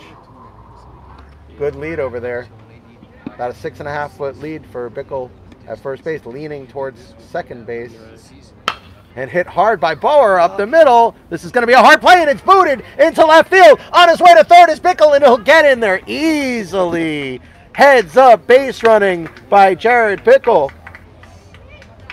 It'll go as a infield hit for Christopher Bower, who now has reached twice today.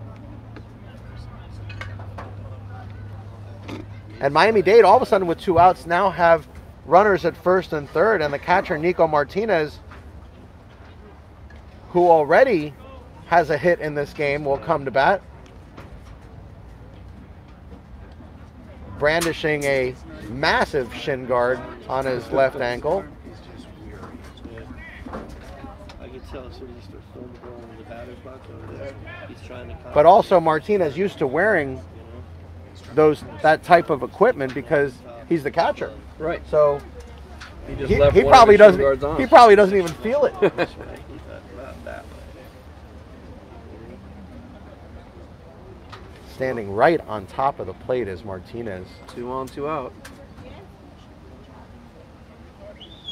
Curveball. Good looking curveball from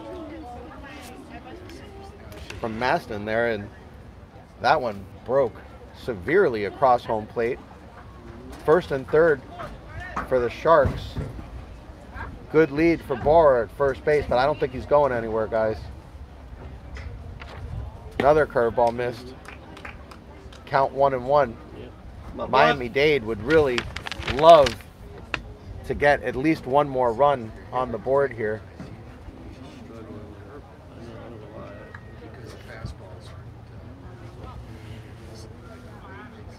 The wind has settled down here.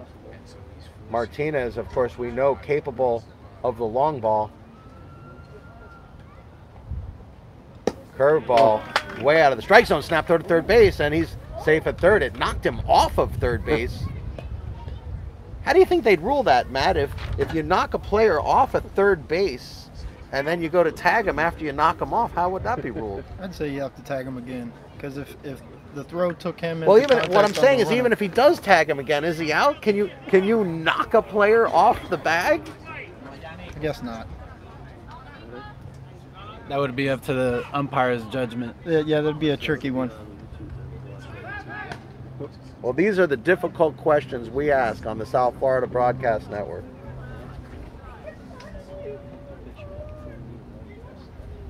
Yeah, Bickle needs to be careful there at third with 2 outs. He ain't going nowhere. Come on, bud. You got Best 2 pitch, strikes right? on the batter.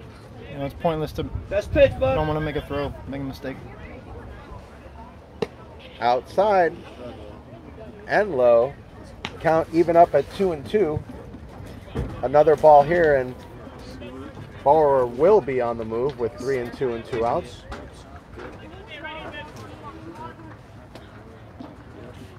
Masson has been relying on his curveball all inning. Let's see if he comes with it right here. 2-2. Martinez has been hot lately, so you can only assume any pitch near the strike zone that he will be swinging with bad intentions here.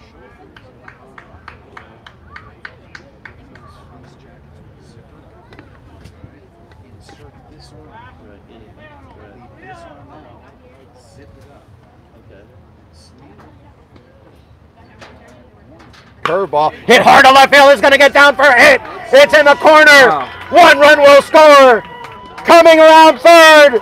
He's getting the go. Bauer on his way home, and he's going to be safe at home. It's a 2 RBI double for Nico Martinez. Miami-Dade leads 3-0. Great hit, Jay.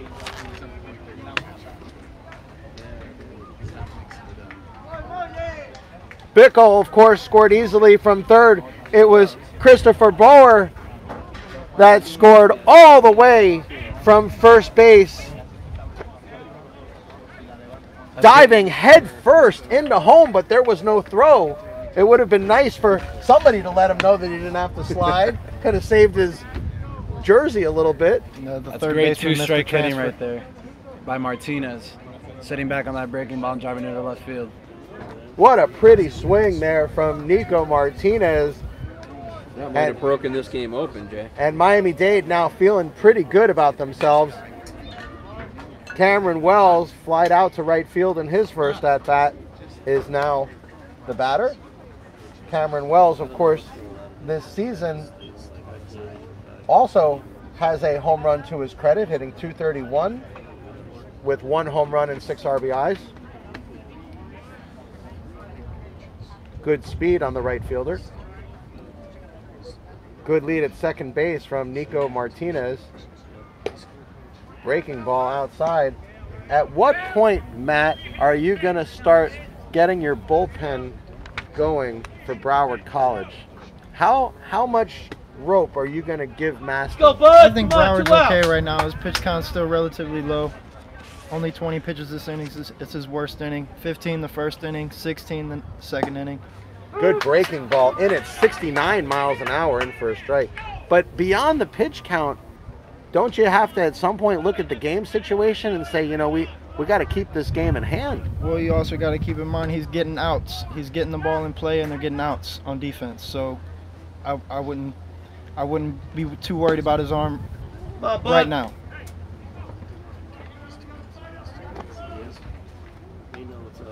Well, depending on what happens with Cameron Wells here and with Rafael Monsar on deck, we'll see what Broward College decides, because down 3-0, Broward College has had a hard time putting up runs in general. You know, Justin, that's the thing is, you know, how far can Broward College get down and still feel like they have a chance in this game? The games that we're seeing from Broward College, they're having a hard time putting up more than 2 runs. You know, the last 2 games, they only put up 2 runs. Miami-Dade already has 3. Right. So they're already in a hole. Oh, almost hit them. That's why I think the Sharks might have broken it open here.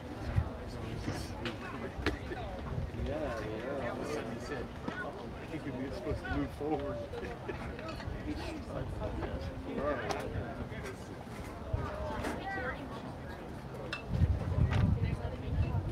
Linda Price chiming in saying there's that speed again.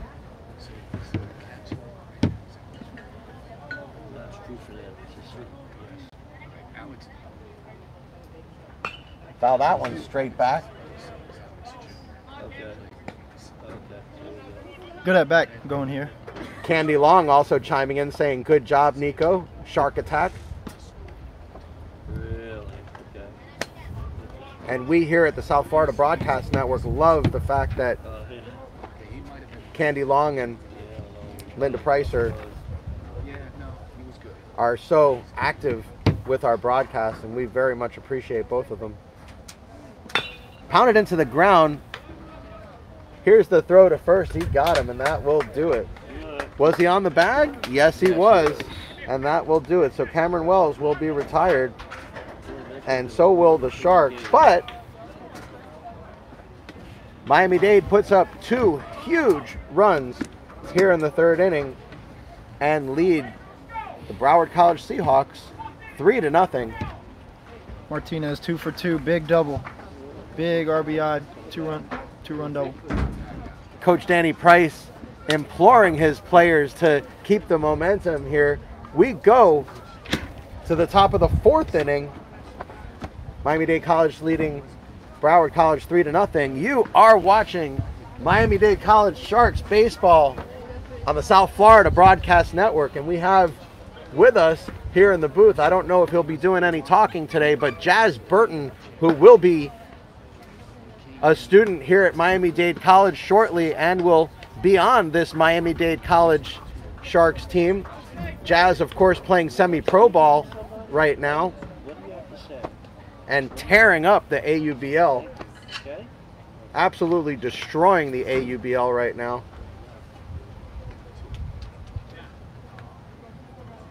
Always nice to see Jazz out supporting the Sharks. You can see the Sharks are starting to get the bullpen live now. Baker's already at 51.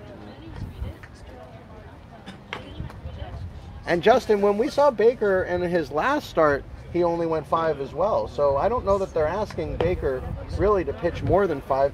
Probably because we see him in those relief appearances too, giving an inning here and an inning there, and they don't want to use too much of him in his starts, especially with a 3-0 lead. Maybe they feel, they being, you know, Coach Price and Coach Long for Miami-Dade College, may feel that getting Baker off the mound might not be such a bad idea, especially when you have a bullpen like the Sharks have. We've seen Jesus Veloy Sanchez come in and fire strikes out of the bullpen, and of course we've seen Rabalta come in and blow smoke out of the bullpen. Rabalta, of course, the Miami Christian Popped up by Castaneda. pitcher. This is going to be a hard play. Look at that! Oh boy, Pickle again! Jared Pickle. Justin, I think we might have him selling hot dogs after the game, because Jared Pickle just absolutely took that ball away from Nico Martinez, and I guarantee you Martinez is happy he did. You can see Martinez starting to have some difficulty getting a beat on that ball. 1 pitch, 1 out. We'll take it. Every time. So here's Andrew Fernandez, the catcher. Really good hustle from Bickle there, not to assume that Martinez was going to make that play. And look at that fastball in at 90 miles an hour for a strike. Baker's doing a great job getting ahead of hitters here. Definitely check out that guy. I like the workout. No, I like Another fastball again at 90. using his body and different things. We want to thank pitching coach Kevin Long for leaving his radar gun right in front of us, giving us a great opportunity to see how hard these pitchers are throwing and be able to report that to our audience. Obvious, right? Think about this for example, right? There's that fastball in for strike 3. He struck him out. He's gonna front through the ball, so I got a ton of number big, right? 4 pitches, 2 outs. You cannot take that pitch if you're Andrew Fernandez. You must protect the plate. He needs this inning. He needs a good, quick inning. Give him a break on that pitch count. 5 strikeouts and 1 walk now for Baker. Which even for him is good. This is going to be Jesse De La Cruz. He had one of the 3 hits off Baker today. 2 of those hits, of course, infield hits. Yeah. Nolan Ryan. Danny Alvarez had the only solid hit that we've seen.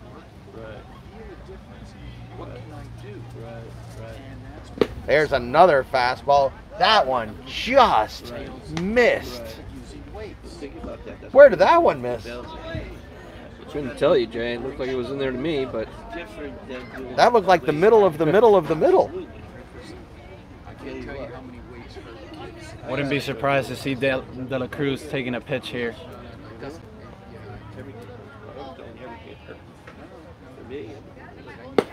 And he does Just take the missed. pitch, 3-0 the count. and he does take another ball.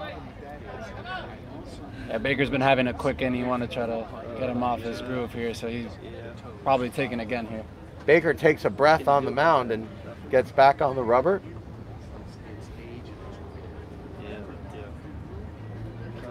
Baker, of course, pitches from the stretch even when runners are not on base. Fastball in for a strike, and that's there's a big no-no, huh?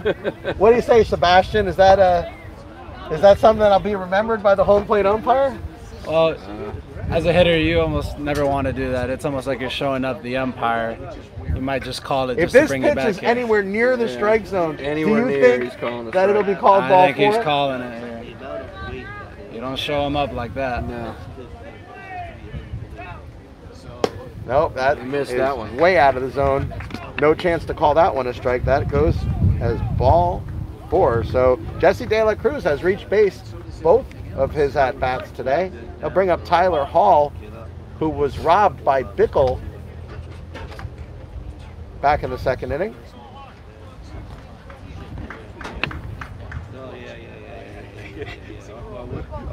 Oh, no doubt. Yeah, hold on to the other side or whatever I grab. Oh, yeah, no doubt. For sure, 100%.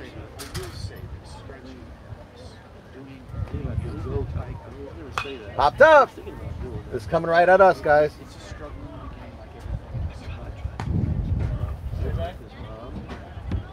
It has been a wild week for us between the South Florida Broadcast Network and HSBN Live, as we have had some incredible games this week. Hit hard by Hall, but way foul. A tremendous hit if you're on a cricket pitch.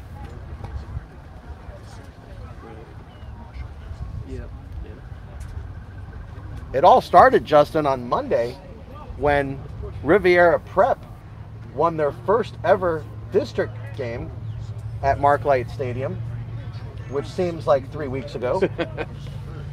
It then continued on Tuesday at Flanagan High School, where we had an incredible walk-off. Big swing and a miss. He struck him out with a curveball, and that will do it. Hall goes down on strikes. The Seahawks leave one stranded, and still no score for the Seahawks. Miami-Dade College leading BCC 3-0. We go to the bottom half of the fourth inning.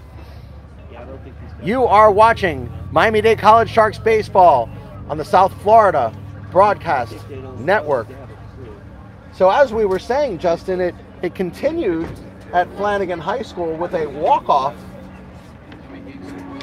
and we had a tremendous amount of views at that game, and that game also was standing room only. It was There standing room was only. no room to sit at that game. I'm guessing, Justin, 300 people? Could very well have been. It was a huge, huge crowd at Flanagan High School. We had a foul ball that broke the light behind us. Almost a not so cool natural moment, I guess you could say. And what a game that was. We then packed up our gear and came almost directly here, as we had a day game here at Miami-Dade College, Wednesday.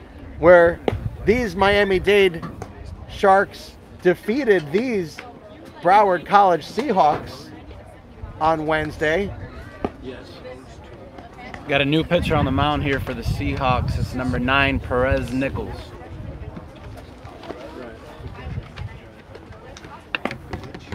Nichols this season in 9 innings pitched, an 0-1 record, 5.00 ERA, 8 strikeouts against 9 walks. You can do one more year.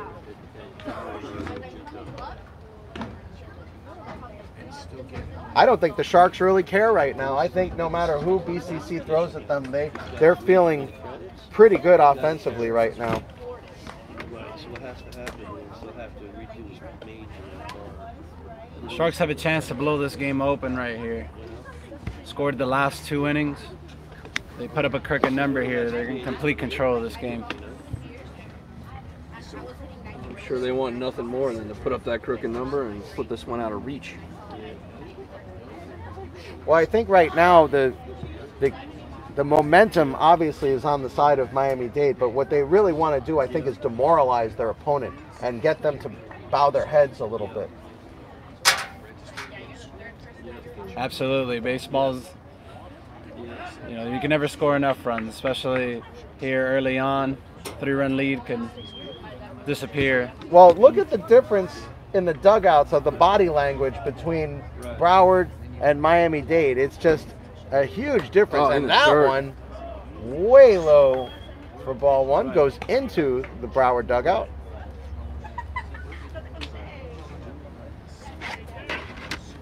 This is Rafael Mansar, who by far and away has the biggest following of anybody on our YouTube stream. Yeah, we can do that too. We have the Atlantic League at 5. Candy Long saying it's a shame that we cannot put the score on our screen. Candy, we have purchased new equipment that is coming. We started our tests last night. That one fouled. We started our tests last night with our new equipment, and we are hoping soon to be able to bring you a broadcast that not only has the score, but also has multiple cameras and logos and more. So we are moving in that direction here on the South Florida Broadcast Network and also on HSBN Live. Over his head. The count 2-2. Almanzar, the number 9 hitter, so expect the unexpected, Justin, just as we saw in the second inning. I do. A very unexpected play from Almanzar, and now the count 3-2, as Almanzar was right in the middle of it all. The first run of the game, Almanzar was right in the middle of it all. He hit a number to third that we thought was caught, which was not, and not only did Christopher Boer score, but Nico Martinez went all the way to third on an infield hit. And that one inside and high, and Almanzar walks. So Almanzar has now been on base twice. with very good speed at first base, and the very, very dangerous Michael Alicea now coming to the plate. And no one out. This is big trouble for Seahawks here, Jay. Sharks could jump on him right now. Alicea was in the catbird seat in the second inning with runners at first and third and only one out, and popped up to the first baseman, Jack Hawley.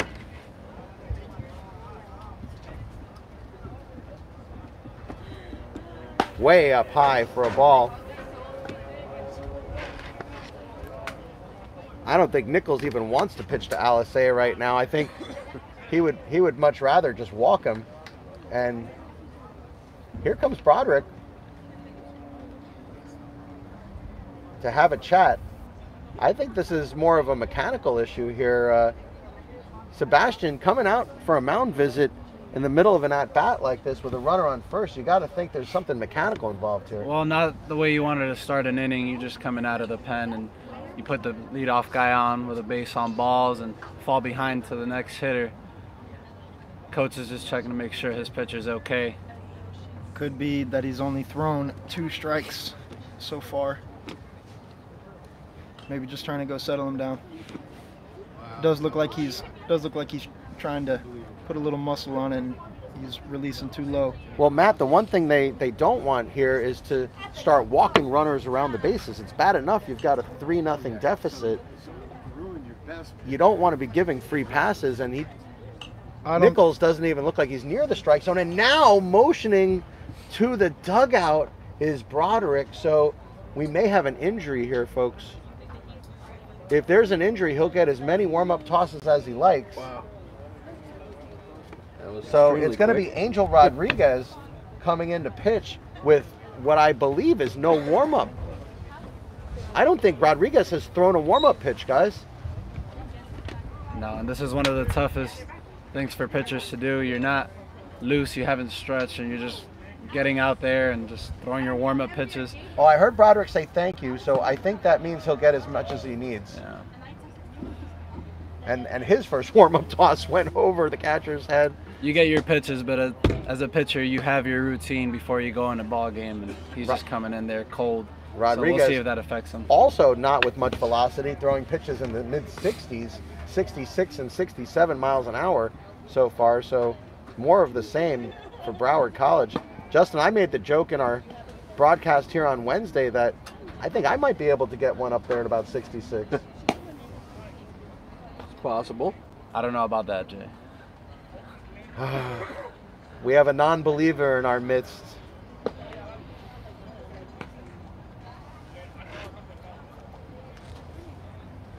It's always the new guy, Justin. It's always the new guy. Yeah, we should have told you before. It's best to just let him pretend he can hit whatever he thinks he can hit. You'd be surprised what the off speed can do to some hitters. I've seen, playing in men's league on Sundays. Those guys who don't have a whole lot of heat, they sure got a lot of junk, and they can keep you off balance. Well, Angel Rodriguez has had success. He's got a 3.45 ERA, 0-0 record, but he's more importantly, Justin, plus 2-to-1 ratio strikeout to walk, 11 strikeouts against 5 walks. So he keeps the hitters off balance.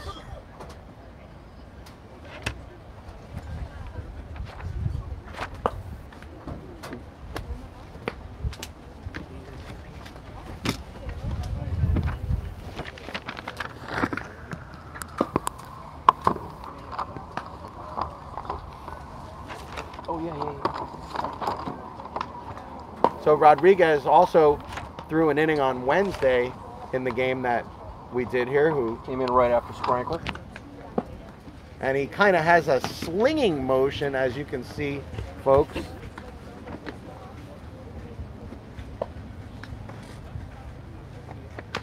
Interesting delivery. Also, Coach Price's daughter and family are watching from North Carolina today, All right. as we just got a text in. So, folks, don't forget, you can also use the text line as well.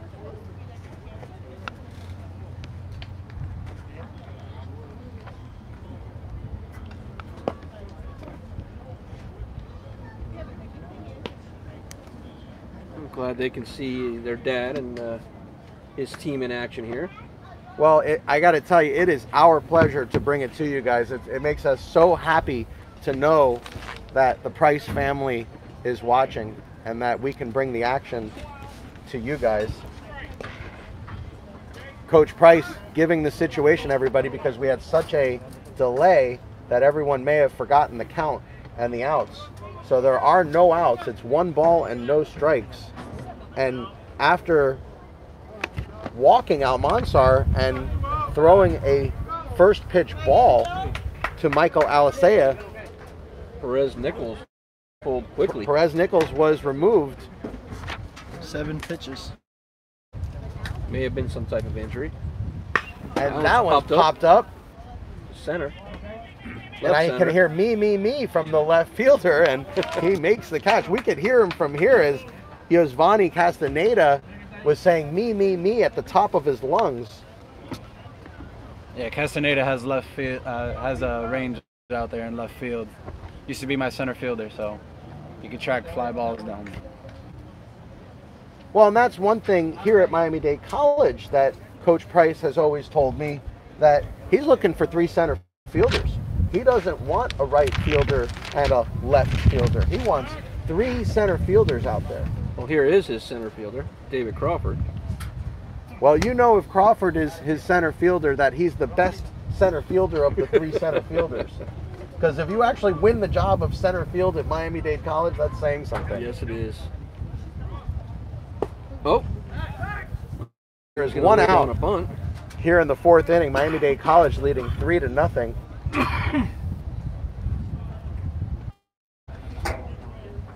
Good situation here for the Sharks with a 3-run lead and only 1 out. Runner at first base is Rafael Mansar, and that one hits a left field, slicing, and Castaneda makes the catch. again. 2 outs for Castaneda so far. It was slicing, and the wind was also drawing it towards the corner. Good bit of hitting there from Crawford, but he is not rewarded. It'll be Jose Bach coming to the plate, 0 for 2 on the day. Struck out looking in the 3rd, grounded into a fielder's choice in the 1st. Great job by Rodriguez here, getting 2 quick outs.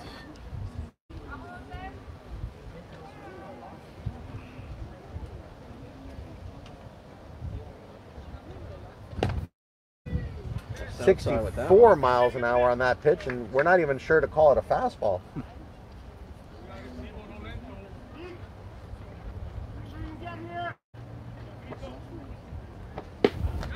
72 on that pitch, so that pitch was not a fastball, that was a changeup. Caught that outside corner though. That's all he's got to do. The Bach to catch up to it, and he Curveball. almost did there.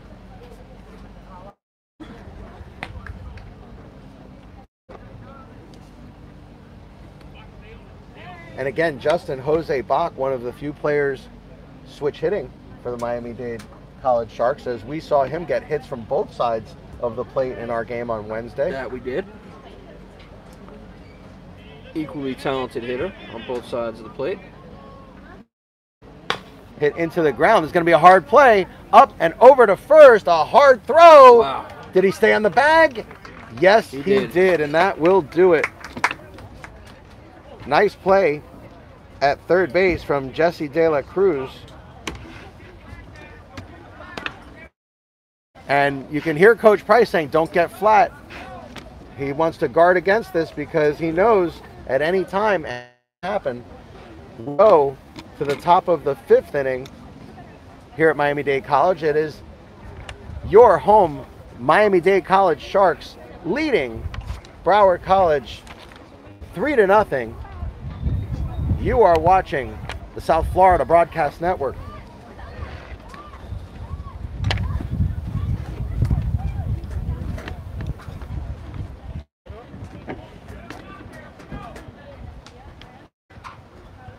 Our viewer count rising as the game goes along, and we want to thank everybody for tuning in today. tell your friends and family. College is on the air on the South Florida Broadcast Network.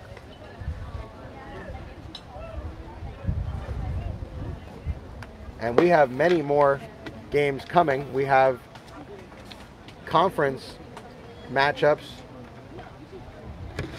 And we also have some softball games coming too, Justin. A couple doubleheader days coming our way. College softball. That'll be a lot of fun to spend some time with the women of Miami-Dade College.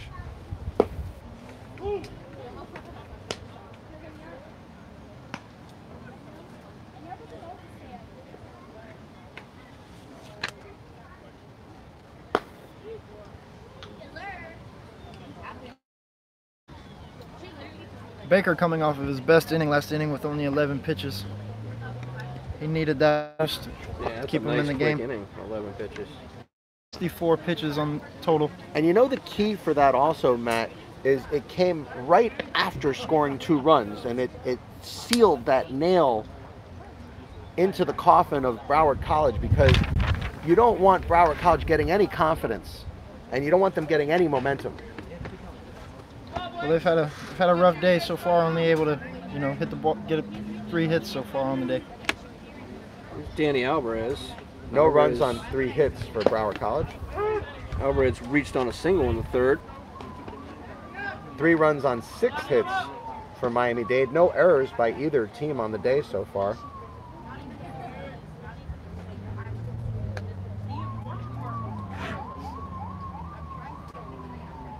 Fastball popped up right at us and right behind us.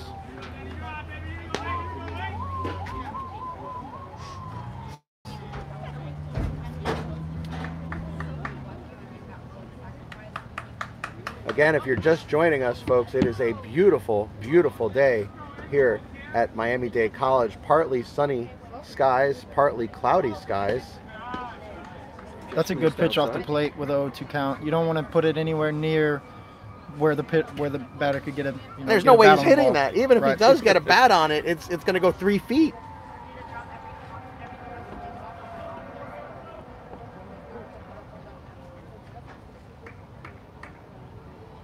Fastball up high and popped straight back out of play.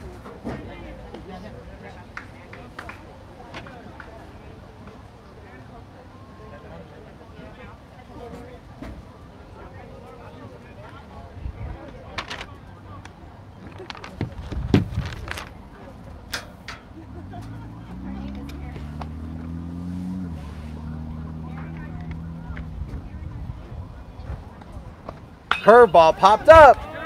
There will be a play here, albeit a tough one, as the wind is going to take that. 3 players collide, and it was Rafael Mansar who knocked the ball out and came up with it. Did he come up with that ball? You got to be kidding me. What a play by Rafael Mansar.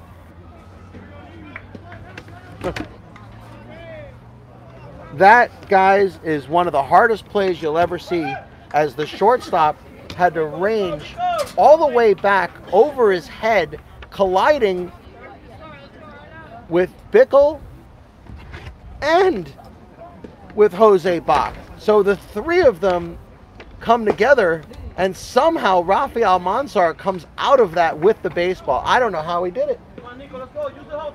Nico Martinez 0 for 1 today. Shortstop for the Seahawks. Well, he had that at bat, Justin, that we thought he was going to bunt. We did think he was going to bunt. You know, at the time, Broward College was down only 1-0, that. and they had a runner at first base and no outs, and we were sure that Nico Martinez was going to get that bunt down. Baker's on top of him now, 0-2. See if that waste pitch is coming, Matt.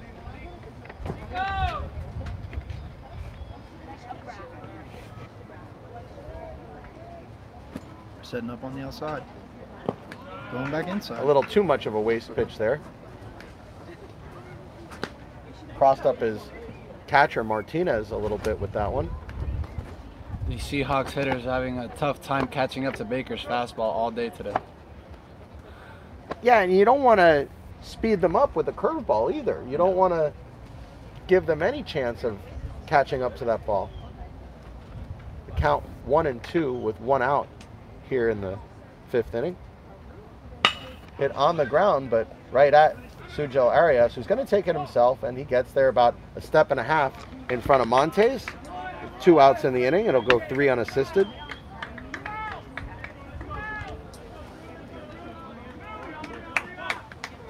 Brings back the leadoff man, Danny Trio, the right fielder. Trio 0 for 2 on the day. Struck out looking in the first. Flied out to right field in the third. Cameron Wells having to come in to make that play.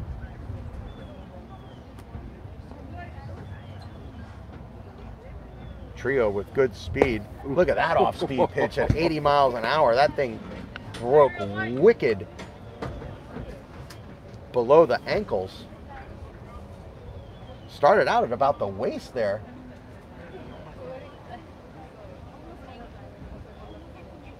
That is a wipeout curveball from Baker. Overthrows that one.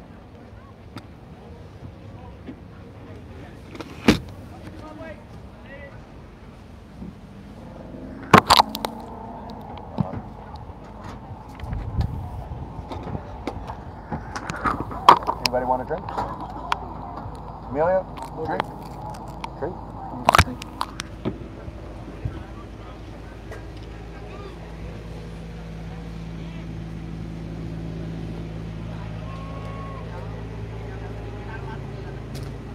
Fastball up high. That's a good Just waist missed. pitch right there. That's a teasing fastball. No chance of Trio to hit that one.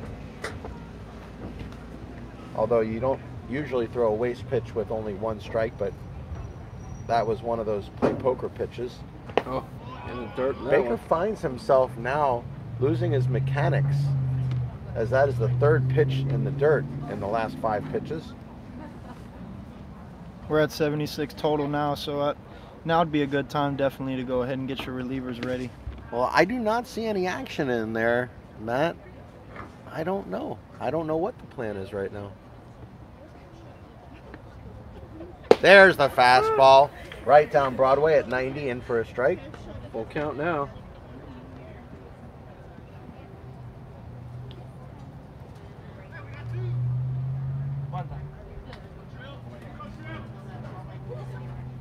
Yeah, even if he is starting to fade, I think they'll give him another inning because he's still pitching a shutout. So I don't think they're going to pull him until they have to. Fastball. Nice pitch. Popped up, out of play. 3-2 with 2 outs here in the 5th. Miami-Dade leading 3-0. Only 3 hits on the day so far for Broward College, as Blake Baker has been masterful and dominant against this Seahawks offense. And that one hit to right field, hit well, but into the wind. And Justin, we know when that ball goes into the wind, it's coming back. Forever. So that will do it, as Trio gets a good piece of that baseball, but hits it right at the waiting Cameron Wells in right field. And Broward College goes down in order. A 1-2-3 inning for Blake Baker. We go to the bottom of the 5th inning. Miami-Dade College continuing to lead Broward College 3-0. You are watching Miami-Dade College Sharks baseball on the South Florida Broadcast Network. And Rodriguez will continue for Broward College. We'll keep a close eye on the bullpen, as Rodriguez typically can go about 2 innings, Justin. I don't think you're going to see him do any type of long relief today. Mostly for the reason that once Miami-Dade gets to see him a second time, I think that Miami-Dade will be able to put up some good offense against him. We're going to find out. He's definitely going one more.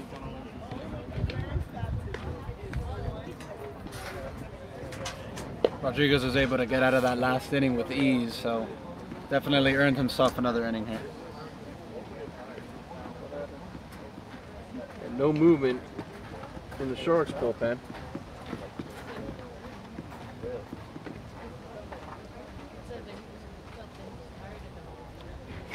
So here we go. Bottom of the 5th inning. Sujel Arias, 1 for 2 on the day. Singled in the first. Fly to left in the third. Don't forget about the stolen base. He did steal a Kid's base got some as well. wheels. Well, it's hard to play on this Miami-Dade team without having some speed. The only stolen base of the day for the Sharks. Way outside for ball 1. Or as the great Bob Uecker, the late great Bob Uecker said, just a bit outside. Then the machine didn't work well. So, and then he took all our money. And then That one hit hard up the middle, and that's going to get That's gonna be a through. base hit. That'll be a base hit. The second hit of the day for Sujel Arias. Great start for the Sharks. And as we already pointed out, that stolen base in his prior trip around the bases. Could be looking to do that again, Jay. How about the cleanup, man? Showing the leadoff how it's done. Absolutely. Although Michael Alisea was hitting third in the game we did here on Wednesday, so Maybe you switch it up. we can't speak to that as a general rule. And here comes Bickle to bunt, and he'll pull the bat back. We need Steve Hertz. Where are you, Steve Hertz? Text us. Let us know you're watching. Nico has accounted for one of the 3 Sharks runs today. Here's a snap throw to first base. An interesting, Arias could take off. an unconventional throw as he stepped back off the rubber and sidearmed, sling that one to first base, did Rodriguez. And here again is the bunt. No bunt. It is 2-0, and they may let Bickle swing away here. This is an interesting situation. Danny Price going through an extensive series of signs, touching every single part of his body at some point. 2-0 count is perfect hitter's count. You know he's coming with a fastball. Well, that's why maybe they let him hit. Throwing bunt again. And he does bunt, but foul. He got the bat on the ball on the 66-mile-an-hour pitch. Seemed like the ball hit the bat in an awkward place, and it dribbled backward foul. Tense moments here in the bottom of the 5th inning. Showing bunt again, Jay. Check Arias at first. Broward College concerned that this game may be slipping away from them. They should be very concerned, Jay. Very concerned. You don't want to give the Sharks a lead like this.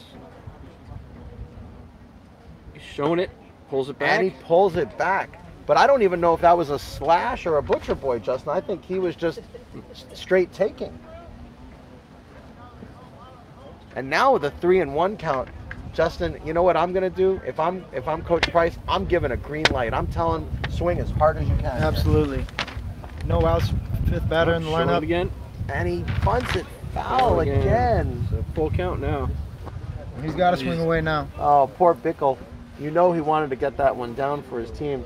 Yeah, Rodriguez has been struggling this inning, so we want to get that bunt down, get that runner over. Want to try to avoid hitting a ground ball, getting into double play, and giving the momentum back to Rodriguez here.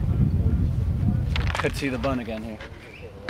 I have a feeling Bickle would like to swing away. Especially since the next 2 batters are just so hot. You've got Christopher Borer, who's been on base and scored twice, and then you've got Nico Martinez, who's been on base and had a single and a double already in this game. So if Bickle can somehow get this ball in play, or at the very least not hit into a double play, there could be good things coming from Miami-Dade College here. Good move there by Rodriguez, picking up his leg and throwing it first to see if Missed it. And for strike 3, he struck him Oh, you're out. kidding. Oh, you gotta Really? feel for Bickle.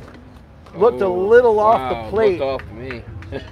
Had that tail on it, as all the lefties Wow. we've seen have. I was sure he missed it.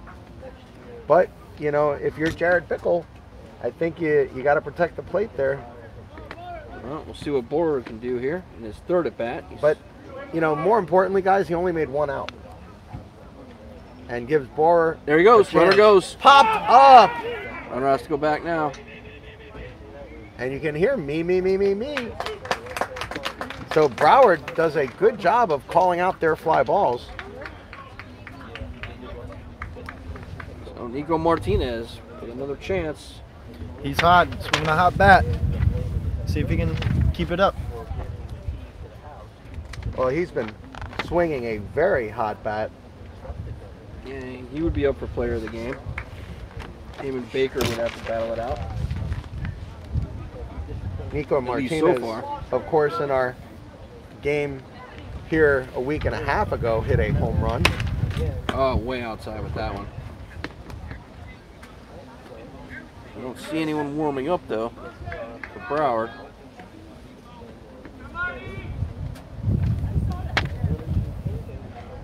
We were surprised, Justin, that Nico Martinez wasn't in the starting lineup on Wednesday. Just inside with that. After seeing how hot his bat has been. Yes, we were. Which also, again, shows the versatility of this Miami-Dade College lineup. That they can sit Nico Martinez and still comfortably win the game. Martinez could sit on a fastball right here. And he's also hitting 7th in the lineup, which is one of those spots in the lineup that you're always going to come up with runners on. Just missed that pitch. That was right in his wheelhouse. He wanted that one.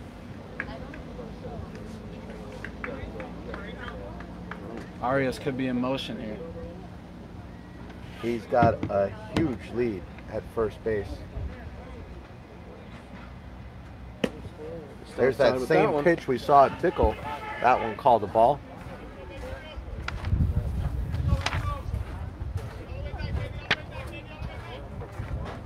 Here's somebody Yeah, from there the is- Sharks there's some dugout not warming liking that last call. Yeah, there is some warming up going on there with the Sharks. 3-1 the count here with 2 outs.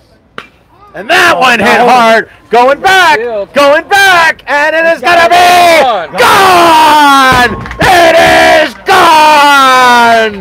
Nico Martinez in the exact same spot that we saw here back a week and a half ago, hits a bomb to left field.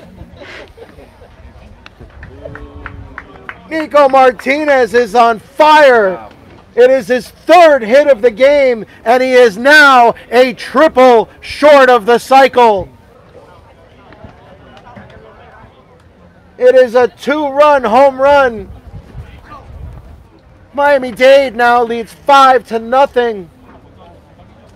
And Justin, that is the one spot in this ballpark that you can hit a home run. It is, and I think he just settled the dispute of who would be player of the game, him or Baker. I think with that one swing, he might have solidified it. Well, he's 3 for 3 A single, a double, and a home run. with now To the 2 only, RBIs. like you said, to the only small area where you can hit a home run There's here. literally 15 feet that you can hit a home run in this park. And that one Off the nubbed end of to the the bat. right side. This is going to be a hard play He's gonna get off the there. heel of the glove. Cameron Wells over to first. Broward College coming unglued here in the 5th. Yeah, first baseman's got to let that go. Let his second baseman make that play. It's so tempting, though. It is so tempting. You know, as a first baseman, I can get to that ball. And what if the second baseman is nowhere near? It's just a tougher play because the first baseman's got to pick that ball up and make an unbalanced throw to the pitcher who's running That's the true, first base. but Sebastian, with a right-handed hitter up, doesn't it stand to reason as a first baseman that that second baseman may be closer to second base and that ball may be a little harder for a second baseman to get? Now, granted, the second baseman was there. You're absolutely right. He was there. But as a first baseman, you don't know that. Well, you also got to keep in mind you got a left-handed pitcher on the mound. He's landing on the third base side, so it's a longer Right run back for at him. there. They will get the one and close it out. Got to trust your second baseman there to make that play. But how foolish would he look if he lets it go and it goes into right field? And that will do it. 5-0 this A massive 2-run home run by Nico Martinez, who in every broadcast that he has played in has hit a home run to that spot. Good on you, Nico. Good on you. Miami-Dade. Was that MBAF out there in the Pinecrest Rehab Center? Physical therapy? Yeah, that's his spot right there, those two banners. Right in between the MBAF and the Pinecrest Therapy banners, he put that ball. There may be, the other ball may still be there. They might have landed on top of each other because he literally hit it in the exact same spot. Miami-Dade now leads 5-0 over Broward College, and looks like Baker's still on the mound. So He is. So Baker getting a chance to pitch in his 6th inning of the game.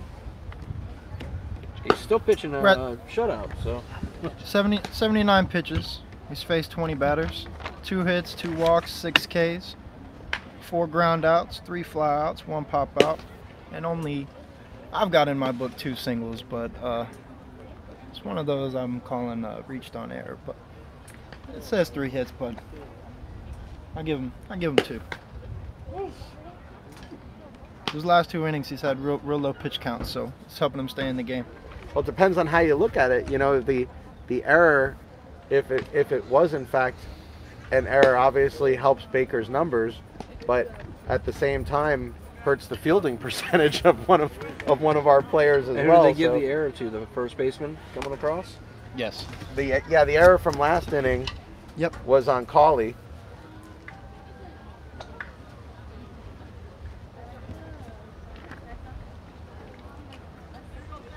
Broward College having a hard time of it against Miami-Dade. This will be 3 games in a row that they have played against each other. Miami-Dade has come on top of 2 of them and now leads in this game 5-0.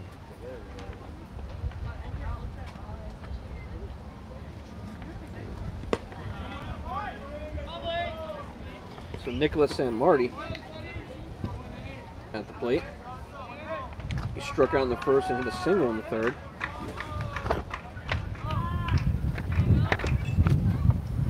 Big fastball. That one at 88 miles an hour.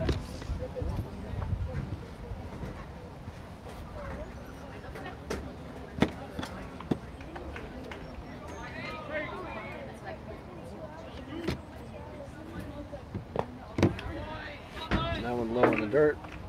I'll say, Jay, if you're the coach of the Sharks, you got to be happy with your middle of the lineup. Guys getting on base and producing all the runs before 5 and 6 hitters getting their job done today. There's no doubt. You know, we did our first game here when Miami-Dade lost the first broadcast, and it's really nice to see the team playing well now. This will be the 3rd game in a row that they have played well. It's amazing how much different baseball is when you're winning and when you're losing. Foul straight back. We apologize for the shake on our camera there. Make sure our camera stays in position.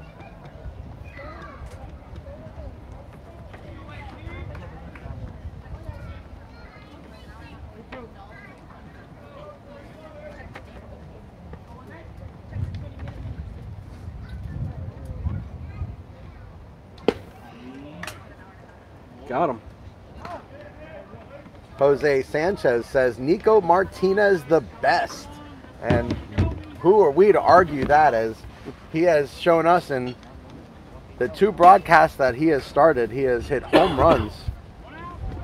Nicholas Sanmardi goes down on strikes. Number 7. The 6th.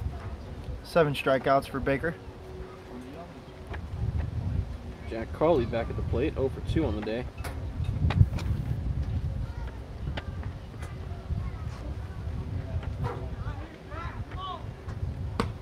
the one thing that Baker and the Sharks have to guard against here is complacency. And you can see Coach Price really prodding his players on to continue that momentum. Popped up. Popped up, yep. Coming in. Fielder coming in. And he makes the catch. 2 outs in the inning very quickly. Easy catch for Bob.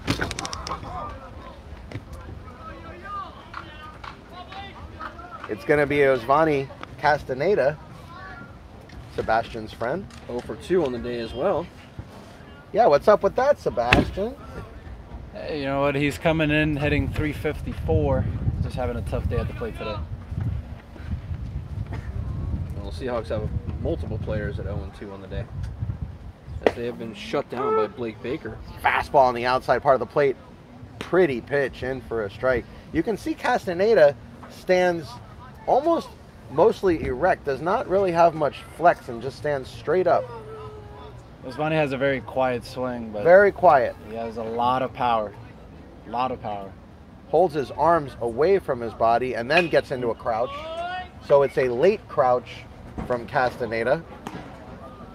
But his stance when he first gets into the box seems like not much movement at all, and then you can see the coiling of his body as the pitch comes in.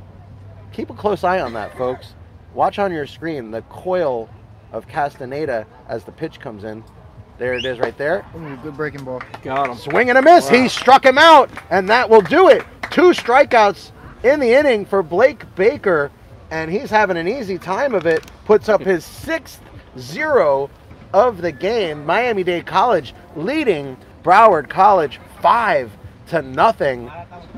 You're watching Miami-Dade College Sharks baseball on the South Florida Broadcast Network.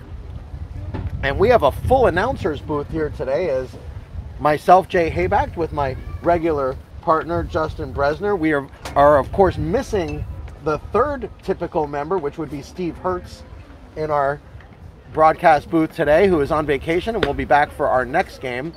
But to my left is Matt Bird, and to my right is Sebastian Caballero, and we are so happy that you can watch the game today, and we are so glad to bring it to you.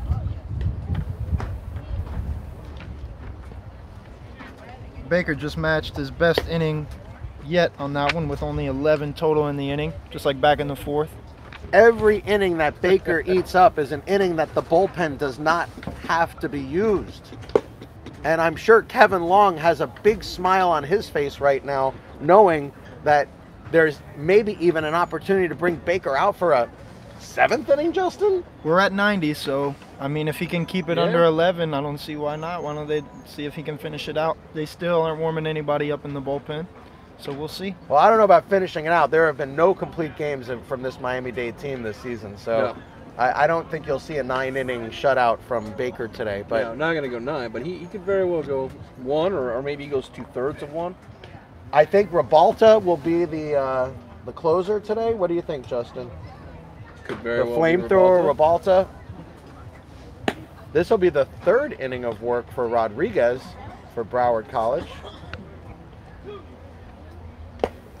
Rodriguez hasn't done a bad job, but unfortunately he came in a tough circumstance, and Nico Martinez showed him the door in left field. So Alisea going to lead it off here. He's 0 for 3 on the day. Or I should say, showed him the fence in left field.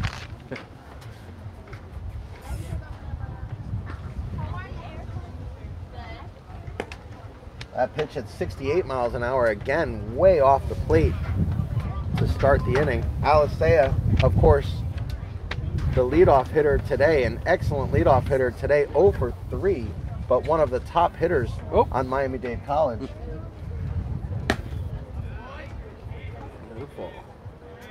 Count 2-0. Alisea with great speed, but also with great gap-to-gap power. as he leads these Miami-Dade Sharks with 13 doubles. And almost had one earlier in the game. He was robbed of a double. That's exactly right, Justin. And that fastball left out 74 miles an hour. It is now 3-0, and I am screaming from the top of my lungs, green light here, Justin.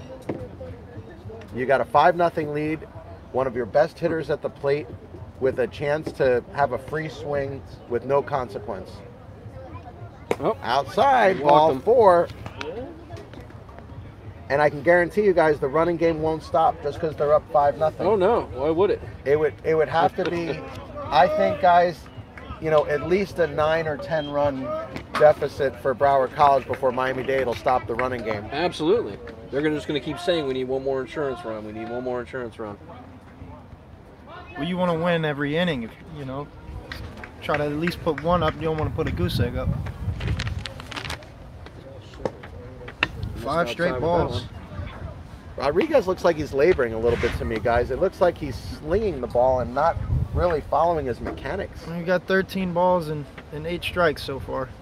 29 total on the pitch count. Alisei with a big lead at first base. Always hard to steal on a left-handed pitcher. Here's the aforementioned best center fielder on the Sharks, David Crawford. 1 for 3 on the day. 72 miles an hour on that fastball, in for a strike. Well, he was due to throw a strike sometime in the inning. A broken watch is right twice a day, right? And that one hit hard to left field, but foul. Crawford in his last at-bat went the opposite way and had that same type of swing, but was robbed by Castaneda in left field.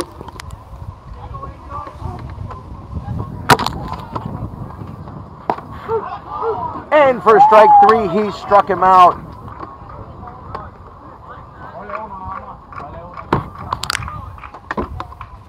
Crawford goes down on strikes.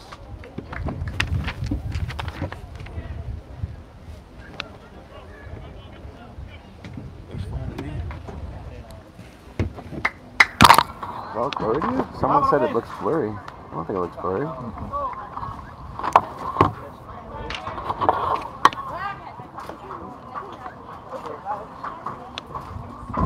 Jose Bach getting his 4th at bat of the day. We have one of the texters say that their picture got blurry, and we want to tell Michelle Kiernan and to all of our viewers, if ever that does happen, you can always restart your browser. We are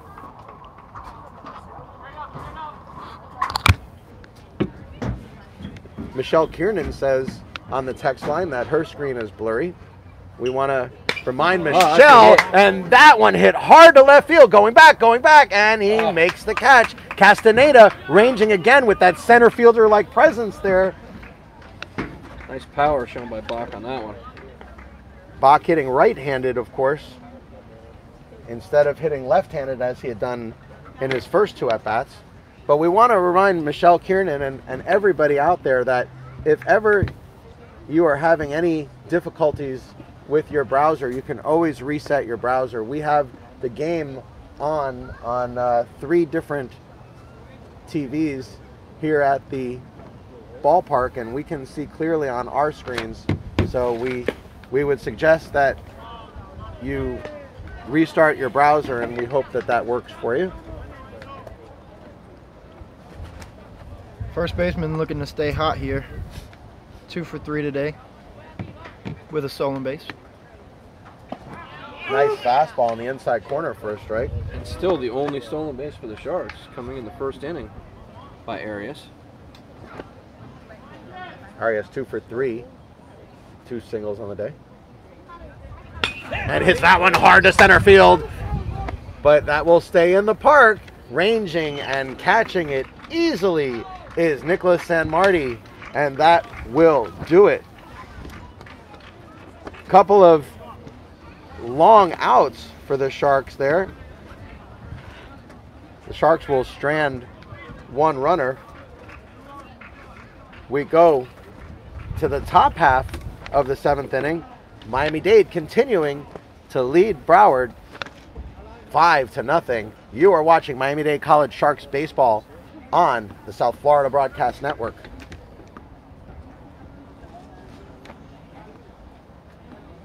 Well, Jay, you think we'll see a pitching change here? And yes, we will. Yes, we will. So it's going to be Joseph Sanchez, 12.2 innings pitched on the season, 0-1 record, but a 2.13 ERA. We did see him last week, Justin. 12 strikeouts against only 3 walks in 8 appearances this season. And we are glad that Michelle got her browser fixed. We spoke before the game about Blake Baker's early struggles with that 5.19 ERA. Today's outing definitely helping that. Oh yeah, without a doubt. That's Well, 6 scoreless for Baker. If you do the math, that takes him from 26 to 31 innings, and now the same amount of earned runs Correct. would be now over 31 innings, which is now 15 earned runs over 31 innings now. And throwing his 8 strikeouts, that will increase as well. Did have 2 walks on the day. He was smooth today, boys. I got to tell you, Blake Baker was smooth. Really dominated with his fastball all game today. Seahawks batter Effortlessly, right? could not catch up to it. Very well done. Well, out of 18 batters too, you know you got 12 balls in play, or 23 batters faced. 12 balls in play. You know, that's pitcher getting it done, getting it on, getting help from his defense. And we saw some great defense so far in this game.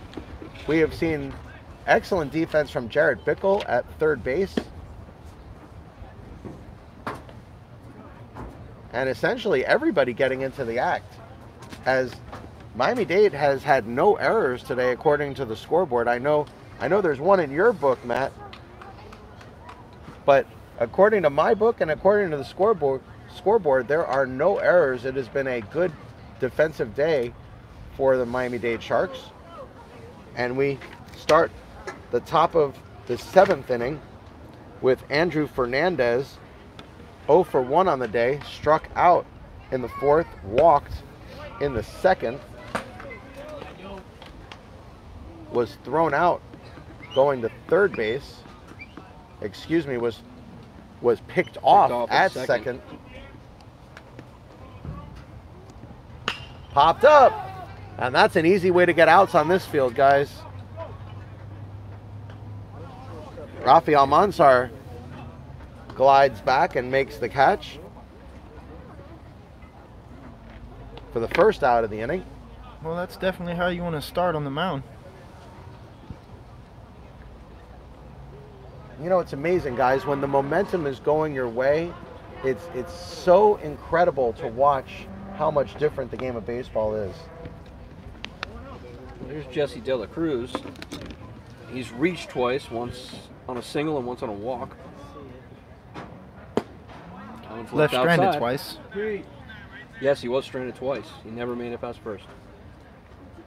Well, every base runner has been stranded so far because we have zeros on that scoreboard, so they're all stranded. Rip foul. Or at the very least, thrown out.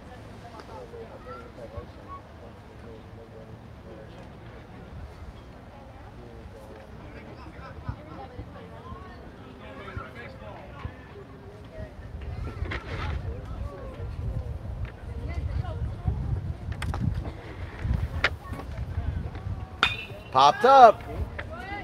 Here's another one. It's tough. And nice catch. And now you see why Crawford is the #1 center fielder. Yes, he is. As he cruised into that easily. 2 quick outs here for Sanchez. I'll tell you guys, the outfielders here have to cover a lot of territory.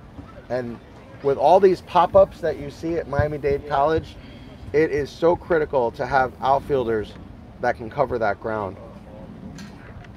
Tyler Hall's third at bat. He's 0 for 2 on the day. Popped up, out of play. And what's the old expression? You can't coach speed. You can't coach speed. You can't coach height. 410 feet to center field. Yeah, it's a big outfield. We think. Yeah, we're questioning that. We think. We are of the opinion that it is further. We've had many discussions with Steve Hertz on this matter, who claims it is in fact 410. And look at that swing. Big swing. Tyler Hall 0 for 2. Another thing with the center fielder making that play, it was good to hear him call the ball from here. Back here, you know, communication on that. It was a close play with the shortstop and the second baseman and the center fielder all coming together, going to get that ball going for the It's out. a right field, and that's a base hit for Tyler Hall, who gets off the schneid.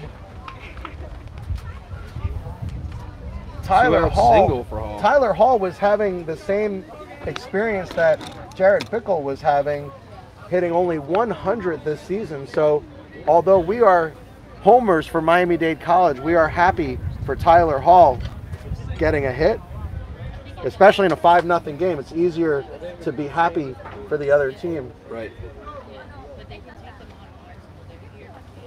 Danny Alvarez steps back into the plate. Good block by the catcher to keep the runner on first. Alvarez 1 for 2 on the day. Nico Martinez has been having some problems getting the ball back to the pitcher. Must have been the nerves. He must have a little excited on that throw. Or maybe he's feeling ripped from that home run. Maybe all of the juices are flowing. He knows he's having quite a game today. And that one hit hard to right field, but the wind's going to get a hold of that one and makes the catch easily. That will do it. So a quick inning. Cameron Wells settled under that one and made easy work of it. Seahawks down to 6 outs. Another 0 on the board for the Seahawks. In the 3 games that they have had this week with Miami-Dade College, 2 of them home games for Miami-Dade, Broward has scored 2 runs, and now 0 runs. So in the 25 innings that Broward College has played, they have scored 4 runs total. That's a rough stat, Jay. But the question is, will we see the Sharks put another one up on the board so that they will have to match 1 run per out left? As last week, they were actually under that. They had less outs at 6 than, or at 3 outs. Well, as we always say on the broadcast, if you have less outs than runs needed, right, you're in a lot of trouble. Right now, 6 outs. They need 5 runs for the tie. It's going to be Jared Bickle leading off. Bickle is 0 for 2, struck out once looking and once swinging. The one swinging actually hit him and has walked and scored. Angel Rodriguez back out.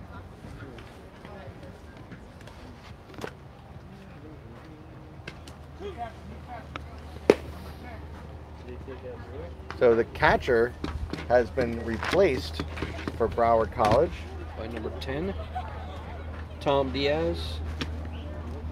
Tom Diaz, the new catcher. We can only assume in for Andrew Fernandez. And that's Tom with 2 M's, in case you're curious.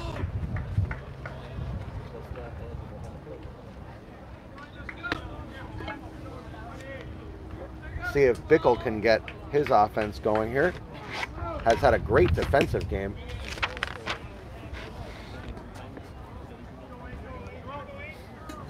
Coach Danny Price has pushed all of the right buttons here today, Justin, as we saw a myriad of changes. And Bickle hits that one on the ground. It's going to be a hard play. Up and over to first, and he's got him.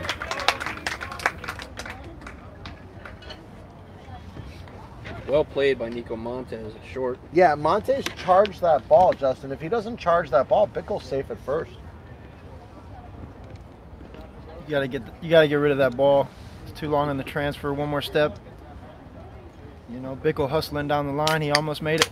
You can't take that much time on the transfer. You gotta get rid of that ball. Christopher Borer back at the plate.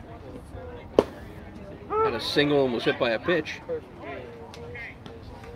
But has come around to score 2. Unlike Bickle, The he Sharks actually 5 got runs. to go to first base when he got hit by the pitch. Yes, he did.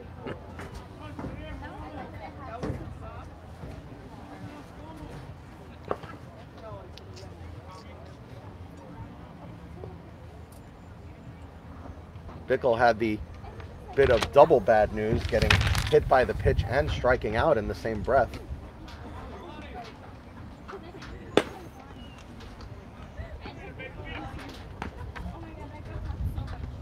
Count 2-1 to Borer. Borer has been busy today. Scored twice. Nubs that into left field. That's going to get down for a base hit. 1 on and 1 out for the man of the hour, the man of the day, Nico Martinez.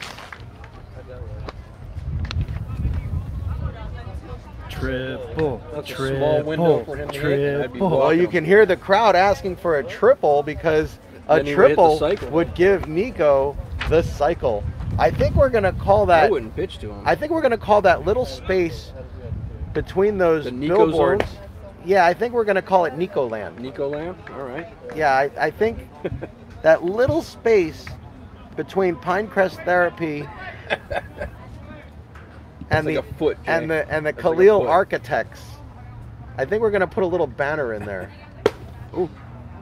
Coming close to hitting him. I would just give him first. Nico Land. I can see it in my mind's eye right now. Maybe we'll have Billy Abrams. I hope Billy's listening right now. Billy, if you can put up a little banner in between Pinecrest Physical Therapy and Khalil Architects, That one and back. just call it Nico Land, and maybe we get some fans to go out there and dress up with number 23 jerseys.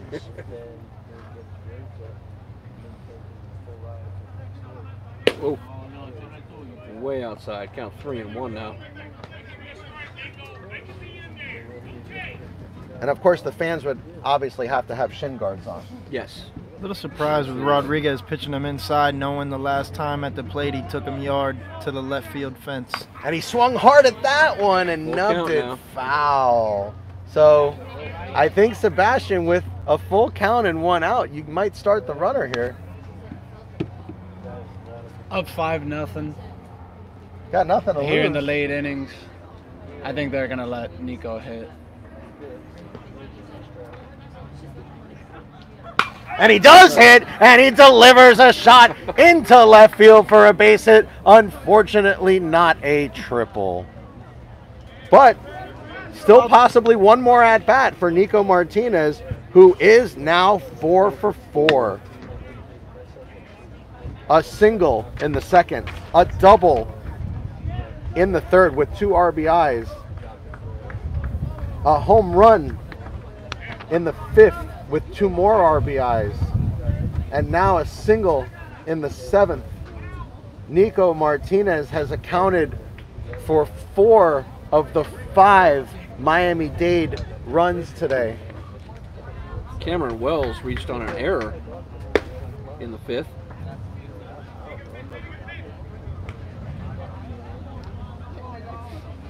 Angel Rodriguez needs to make a pitch right here and induce a ground ball.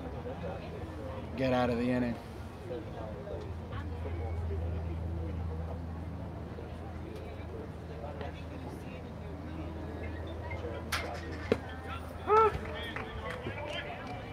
Cameron Wells has hit the ball well today. Only 1 hit to show for it. He is 1 for 3. Could easily be 2 for 3 or 3 for 3 the way he has hit the ball today.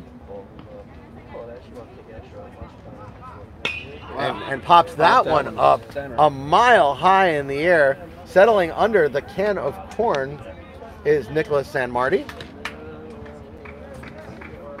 An unproductive out for Miami-Dade, and there's now 2 outs. It'll be the fans' favorite, the number 9 hitter at shortstop, Rafael Mansar, singled on a wild play in the RBI second. On an absolute wild play that had us completely fooled here in the booth, where we thought the ball was caught. It was not. And in that play, Nico Martinez, again has to be mentioned, went all the way to third on an infield hit. Fastball in for a strike at 75 miles an hour. Looked a little low to me. I would have laid off that pitch too. Well, we are watching this game through Miami-Dade Shark glasses, so of course we can say that pitch was low. Hit hard down the left field line, and it's going to be foul. Just foul.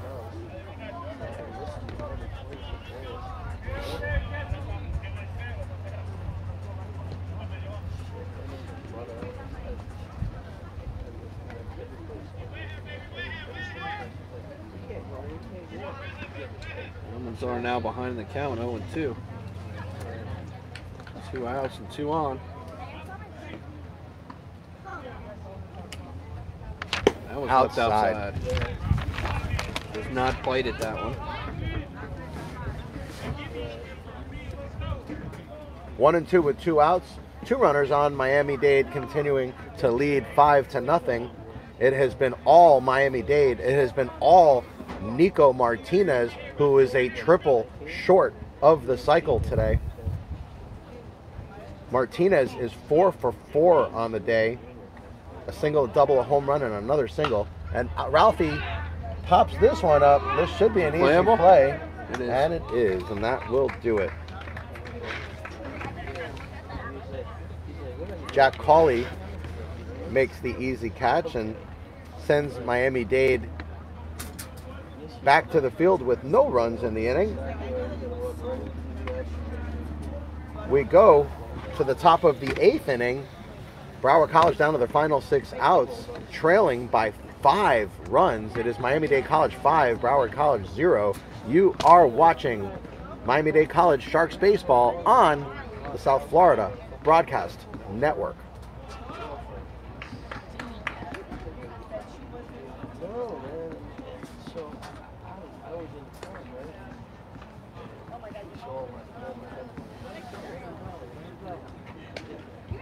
A gorgeous day here at Miami-Dade College. Partly cloudy. Wind at about 12 miles an hour at about 82 degrees.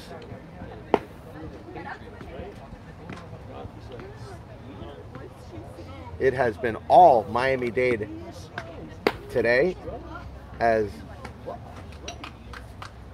it has been all Blake Baker and all Nico Martinez.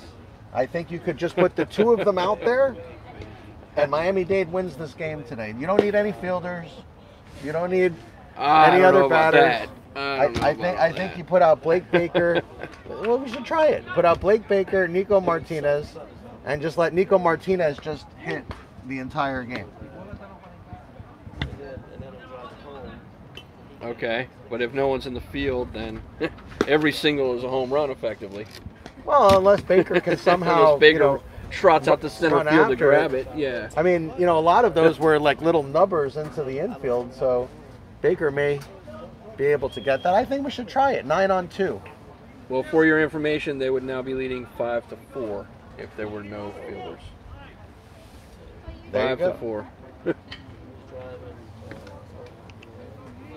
Well, no, because if Nico Martinez is up every single at bat, who knows how many runs Miami-Dade would have. Miami-Dade might be up 27-6.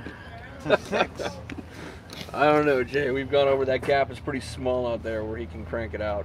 It's the fact that he's done it twice in 2 games is spectacular.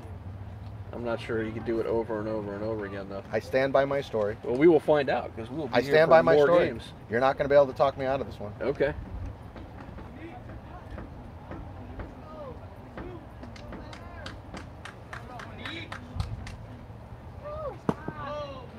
But in all seriousness, folks, it has been the Nico Martinez show offensively today, and defensively and on the mound. Blake Baker was absolutely masterful in his 6 innings of work.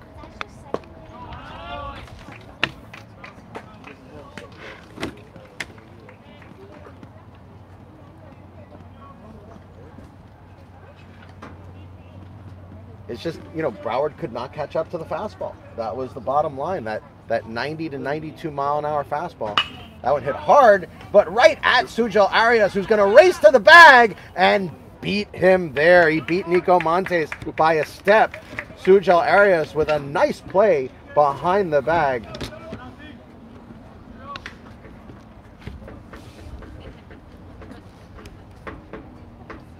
So there we are, Jay. 5 outs, 5 runs needed. We got there. We knew at some point we'd get there. Great adjustment by the first baseman to play that hop. Took a nasty hop on him. He was zoned in. And that one hit hard down the left field line, but foul. Well, you know, also that's the versatility, Matt. You know, we talked about the versatility of these Miami-Dade players being able to play different positions. And we've seen Sujal Arias make that play behind the third base bag and fire it over to first. So in this play, you didn't even have to make a throw.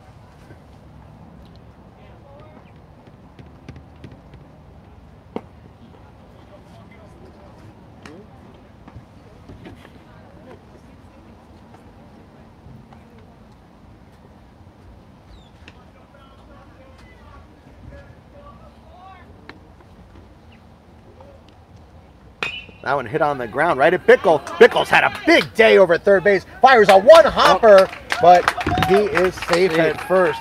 That ball ate him up over there. That was a hard play. Short hop, he backed up on it.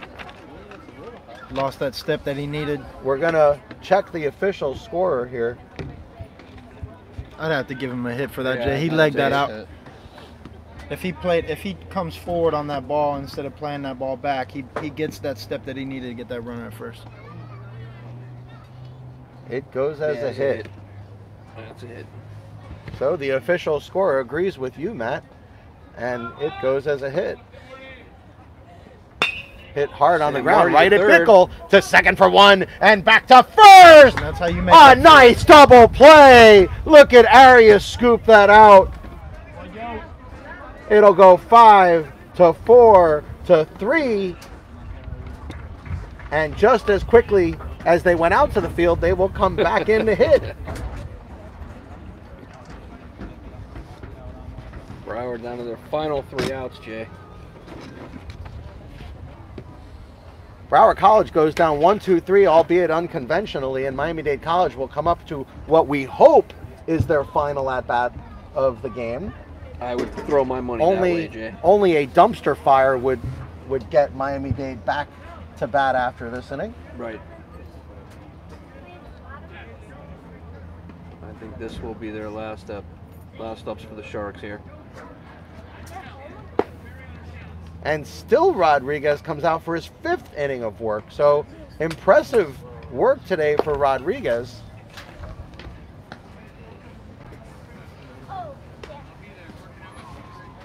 Considering Rodriguez came in without having time to stretch, just came into the game cold, he's done a really nice job today for the Seahawks.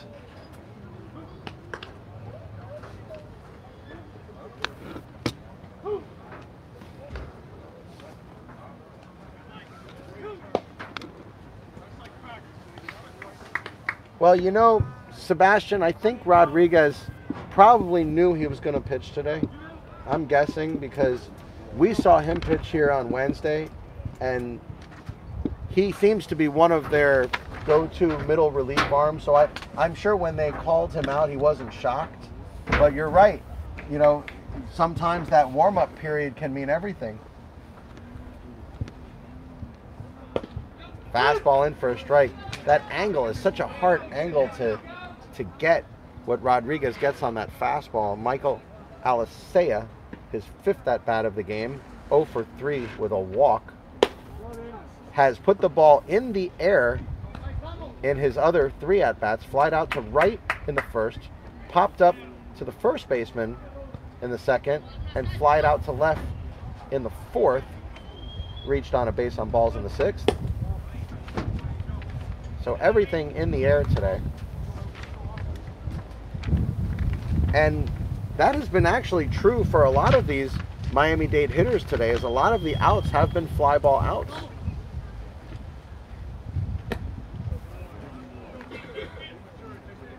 Count 3-1 to Alicea. Green light, I am sure. See if he can get that 14th double. That's outside, so 2 straight walks for Alicea now.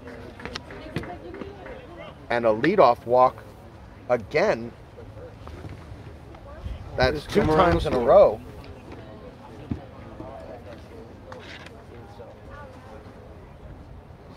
It's going to be David Crawford, 1 for 4. Singled in the first, grounded to second in the second, flied out to left in the fourth, and struck out looking, and that one in the hole. Good diving effort by the second baseman. Oh boy, Tyler Hall absolutely erased a base hit from David Crawford. There's a highlight defensive play there. Yeah, he was laid out for that one. That is the defensive play of the game. Jose Bach. It'll get Alicea over to second base, so with 1 out, Alicea now in scoring position. Bach taking his 3rd at-bat right-handed today. Had 2 left-handed at-bats. They have all resulted in outs, as he is 0 for 4 on the day, hitting in the number 3 slot. Miami-Dade hasn't needed him today, as the entire lineup has performed. Oh, He's put the bat on the ball, Jay. Just hasn't found a hole yet.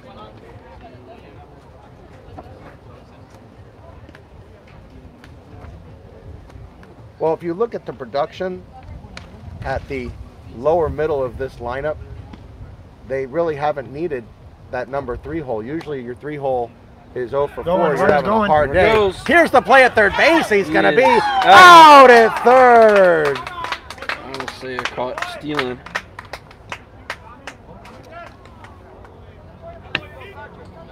Two outs in the inning. Well, you know, it had to be all perfect. Everything had to be perfect there. The pitch had to be a perfect pitch. Andrew Fernandez had to make a perfect throw, and then to finish it off, obviously, there had to be a perfect tag. He had a great jump, Jay. I by thought Jesse De La Cruz. And that one popped up to center field, another can of corn, and that will do it. So Miami-Dade goes quietly after a leadoff walk. And the final 3 outs coming up for Broward College. We go to the top of the 9th inning. Miami-Dade College continuing their onslaught of Broward College. It is 5-0. Jay, just a quick correction on that throw. That was actually Tom Diaz who came in for Fernandez that made that throw. Correct. That was correct. Thank you for that. So maybe even for defensive purposes, Tom Diaz Maybe that's why he came in. comes in and makes his appearance well known to everybody, except obviously to me when I called it. But other than that, makes it very well known. Well, let's see who's going to bat in that spot. And a very nice play. So Tom Diaz makes the play. And Tom Diaz will be up third in this inning. So we will get a chance to see him hit. He popped up to short in his first at-bat to Diaz.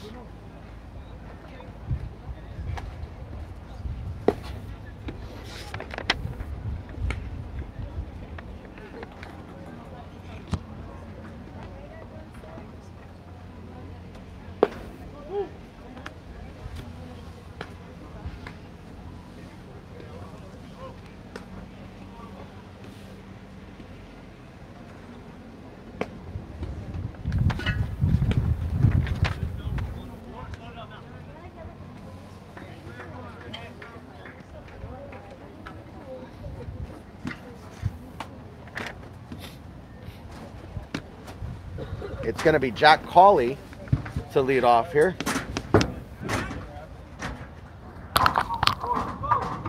Oh for 3 today. There's a problem. In those situations, write it on a piece of paper and send it to me instead of going on the air with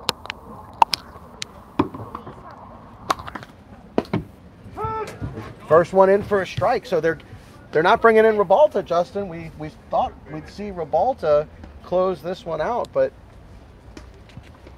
not needed today. You got a 5-run lead, just let Sanchez do what he's been doing and put up some more zeros and go home.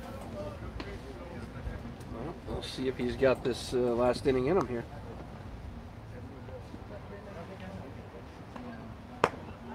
All he has to do is throw strikes here. Just lean on the defense and keep doing what you're doing, because it's not like he's striking people out anyways. He's come into the game and let the Broward players put the bat on the ball. And they put the bat on the ball there, and they get a C-high hit into right field. He hit them where they weren't. And Jack Cawley gets his first action on the base paths today. He is now 1 for 4. That'll bring up Yosvani Castaneda. Castaneda 0 for 3 with 2 strikeouts today. And hits that one a long way. Going back. This is a no-doubter. It is gone. Big home run for Castaneda. There's the power you were talking about. So Castaneda puts it in that slot, puts it in the one place that you can hit a home run here at Miami-Dade College, and puts 2 runs on the board. So Broward College puts up their customary 2 runs. It's 2 runs on Wednesday, 2 runs on Friday, and now 2 runs on Saturday. And no outs. Okay, so it is Tom Diaz at the plate. Unlike in the high school games where we see them switch the players in and out all the time, I guess college has some standards where once you're out, you're out. There's a curveball. Nice looking curveball. The outside corner. If he can do that, this is going to be over real quick, Jay. Well, I think we're beyond the real quick stage, Justin. I think we just want to hold on at this point. It's 5-2. And that one in for a strike. That one as well. 5-2 in favor of the Sharks as Yosvani Castaneda hits a rocket into left field. We were warned about his power by our partner, Sebastian Caballero. Missed. Seen him doing it one too many times.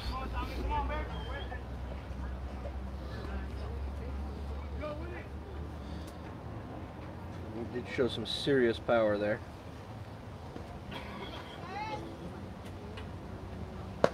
Watch that one stay outside. Count even 2-2. Sharks with a 3-run lead. And there is double, two players warming up for the Sharks. One of them's got to be Ribalta, don't you think? You would think so. Looks like a tall right-hander. Yes, that is Ribalta. Going now. Ribalta is warming up. Full count. Well, Justin, we had said we thought we might see Ribalta in this inning, and we may still see him. Sanchez struggling here.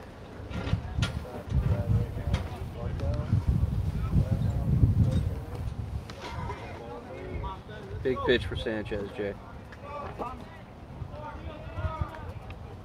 And he got that one over the plate.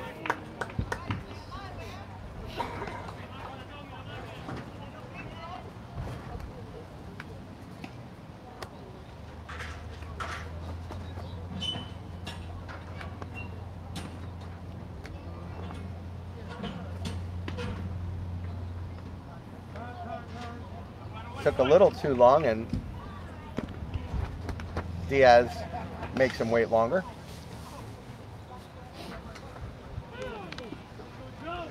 Ten hits on the day for Miami-Dade.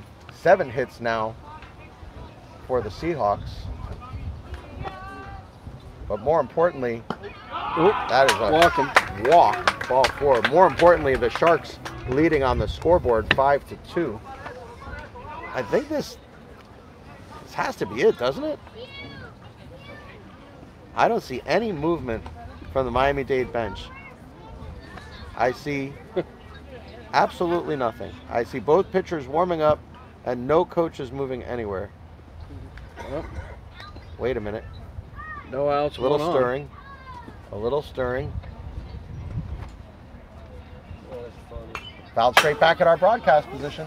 Well, Sanchez got ahead of that batter 0-2 and then threw 4 consecutive balls, so not what you want from your pitcher right there. No. Not what they were hoping for this late in the game. And Jesse Dela Cruz reached base twice, had a single and walked. He's one of the few hitters for Miami-Dade, for Broward College, that's actually had some success today.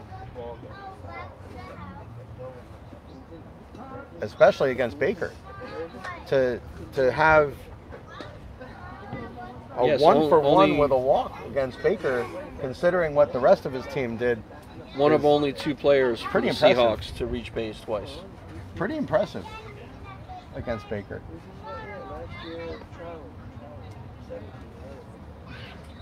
And that one's popped up. This should be an easy play. Settling under it and making the catch is Crawford.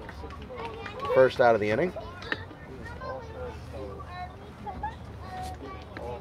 Well, I'll tell you, he just glides to the ball, doesn't he, Justin? It is a pleasure to watch Crawford patrol center field here at Miami-Dade.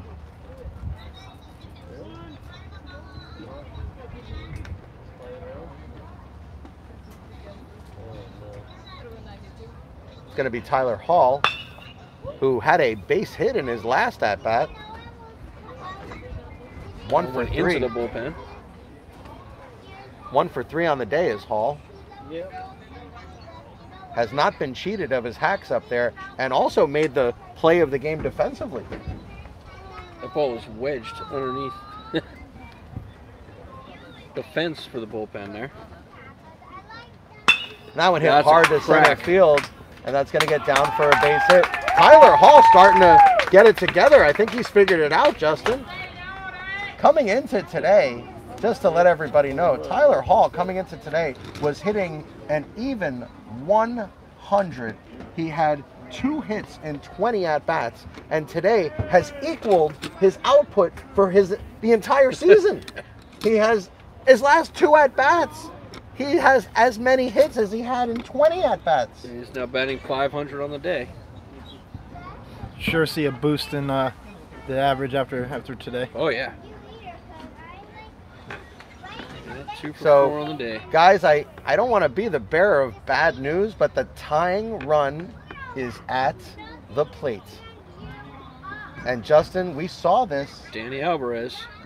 We saw this in our broadcast 2 weeks ago against Eastern Florida State. Yes, we did. This We might be watched help. this exact scenario unfold. Oh, now we're going to have a change. They got their There you go. designated hitter up, and now the coach is seeing that, so it's probably going to talk about whether And to here he pitch is, to him Jay. or not. Let's remind our audience of what we saw here back a week and a half ago. It was Miami-Dade leading Eastern Florida State. We were up 5-3 in the 9th inning. 2 runs were put up by Eastern Florida State, and it was a grand slam inside the park home run by Steven Lugo that ultimately broke the game open in the 10th inning for Eastern Florida State. So I'm sure Coach Price and the coaching staff do not want a repeat of that. I'm sure that's on their mind right now. Oh, I'm sure. You don't forget something like that.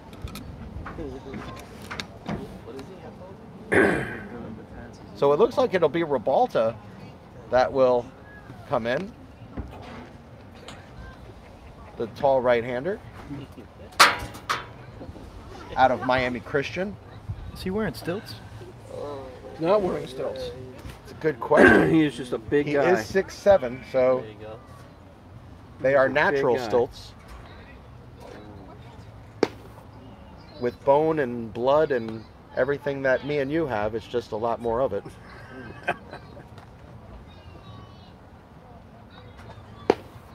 He is literally a foot taller than I am.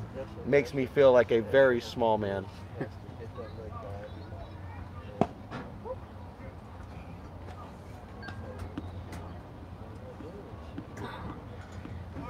If I stand next to him, shave my beard, and wear a hat, I think people might say, "How cute! You brought your son with you."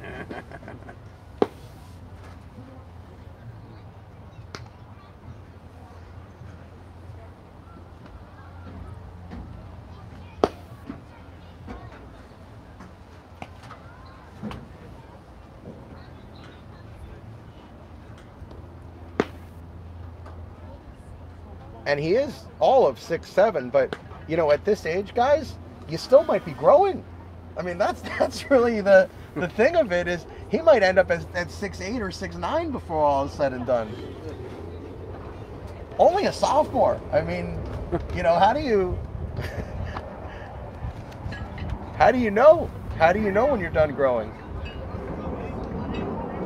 Shockingly, the scouts have disappeared. I would think they would want to stick around. They usually do. They usually want to see Ribalta, but I think with the 5-0 game, it may have scared some of them away. So here he is, Danny Alvarez. Well, you know, there's a building to our right that has baskets in it that might also be good for him. I'm sure he's been tapped on the shoulder by the Miami-Dade basketball team and throws a Dribbler going 88 mile an hour two-seam fastball to start out. That's definitely what you want to see. Right You out the gate. got to think that the basketball coach has said hello, don't you think, Justin? Oh, of course. How's it going? You ever play any basketball? Would you like to come to the gym for a minute? Can I see you maybe shoot a couple threes real quick? You know, maybe play some one-on-one with this player over here.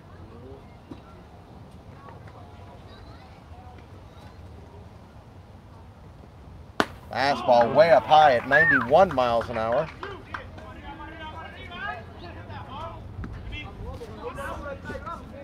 He's got to just overpower these hitters now.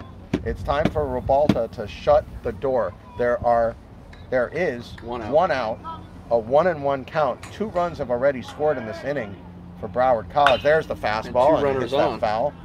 This is the tying run at the plate right now, guys. So we should be concerned, as I'm sure the coaching staff is as well. You can see some stirring now going, and there are 2 more pitchers warming up, and you can see the coaching staff moving around a little bit more for Miami-Dade College.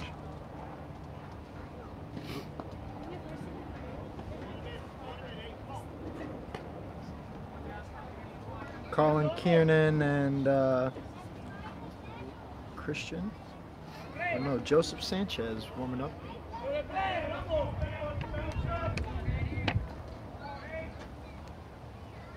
Big curveball. You can see the Broward bench has woken up and are in the game now.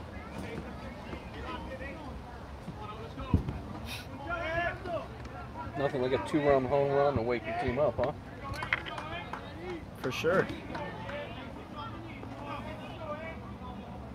Oh, that was right back at us. It's not over till it's Something over. just hit me from that. I don't know what that is.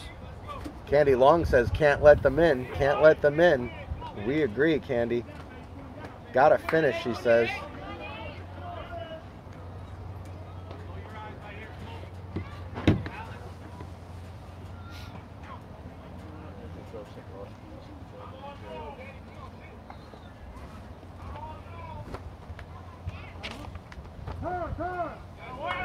Time is called. This is now the 3rd or 4th time we've seen the Broward College players call time while Miami-Dade pitchers were about to go into their windup.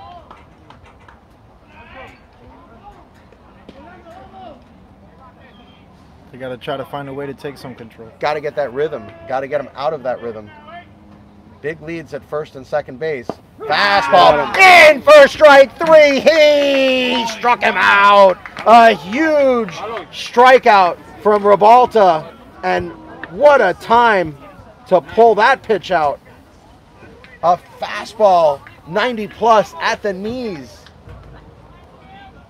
So Nico Martinez hoping to not end the game for his team. And Justin, so far Montes is 0 for 3. He struck out in the third and has He needs hit to the keep ball it away to first from base. the first baseman is what he needs to do. And that's all he's done. He's hit it to first and hit it to first. And we found out that Sujel Arias has quite a glove over there. Right, because we're used to Borer being over there. And we're used to Arias being at third, Yeah. where he also has quite a glove. And Boer, in the last game we did here, had a tremendous game at first also. Absolutely. Defensively, he was spectacular. What a luxury to have so many first basemen like Jazz Burton coming in next year.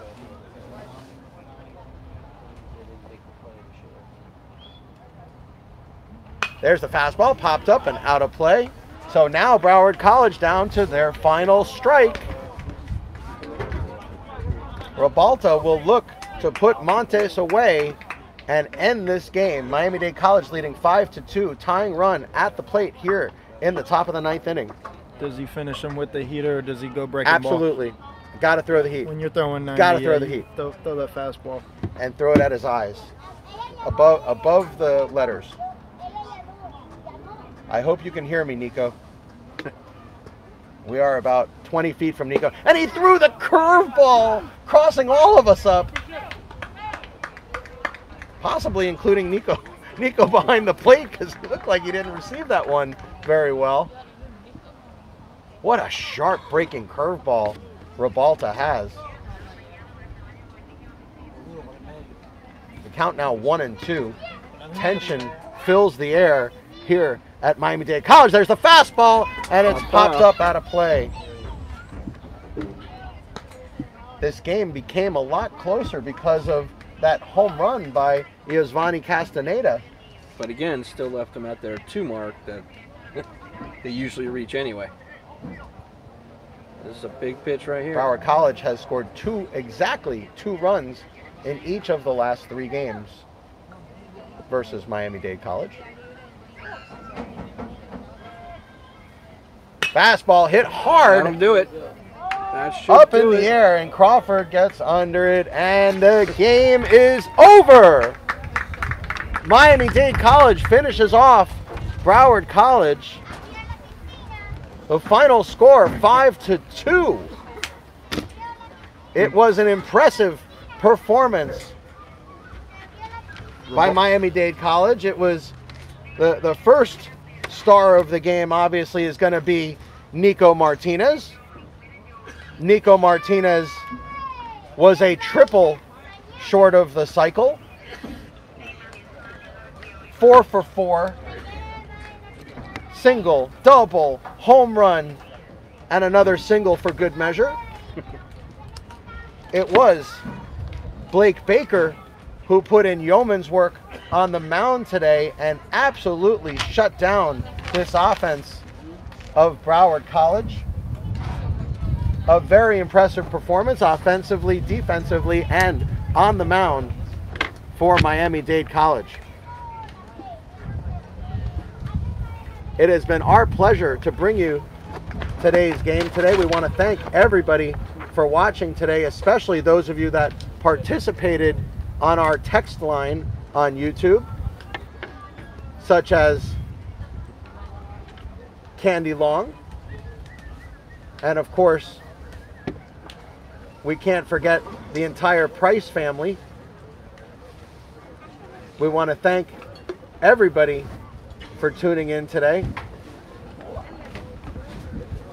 For myself, Jay Hayback, and my broadcast partners, Justin Bresner, Matt Bird,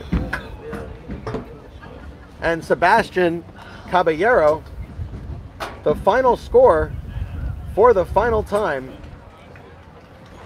Miami-Dade College 5, Broward College 2. We will see all of you on Tuesday on HSBN Live.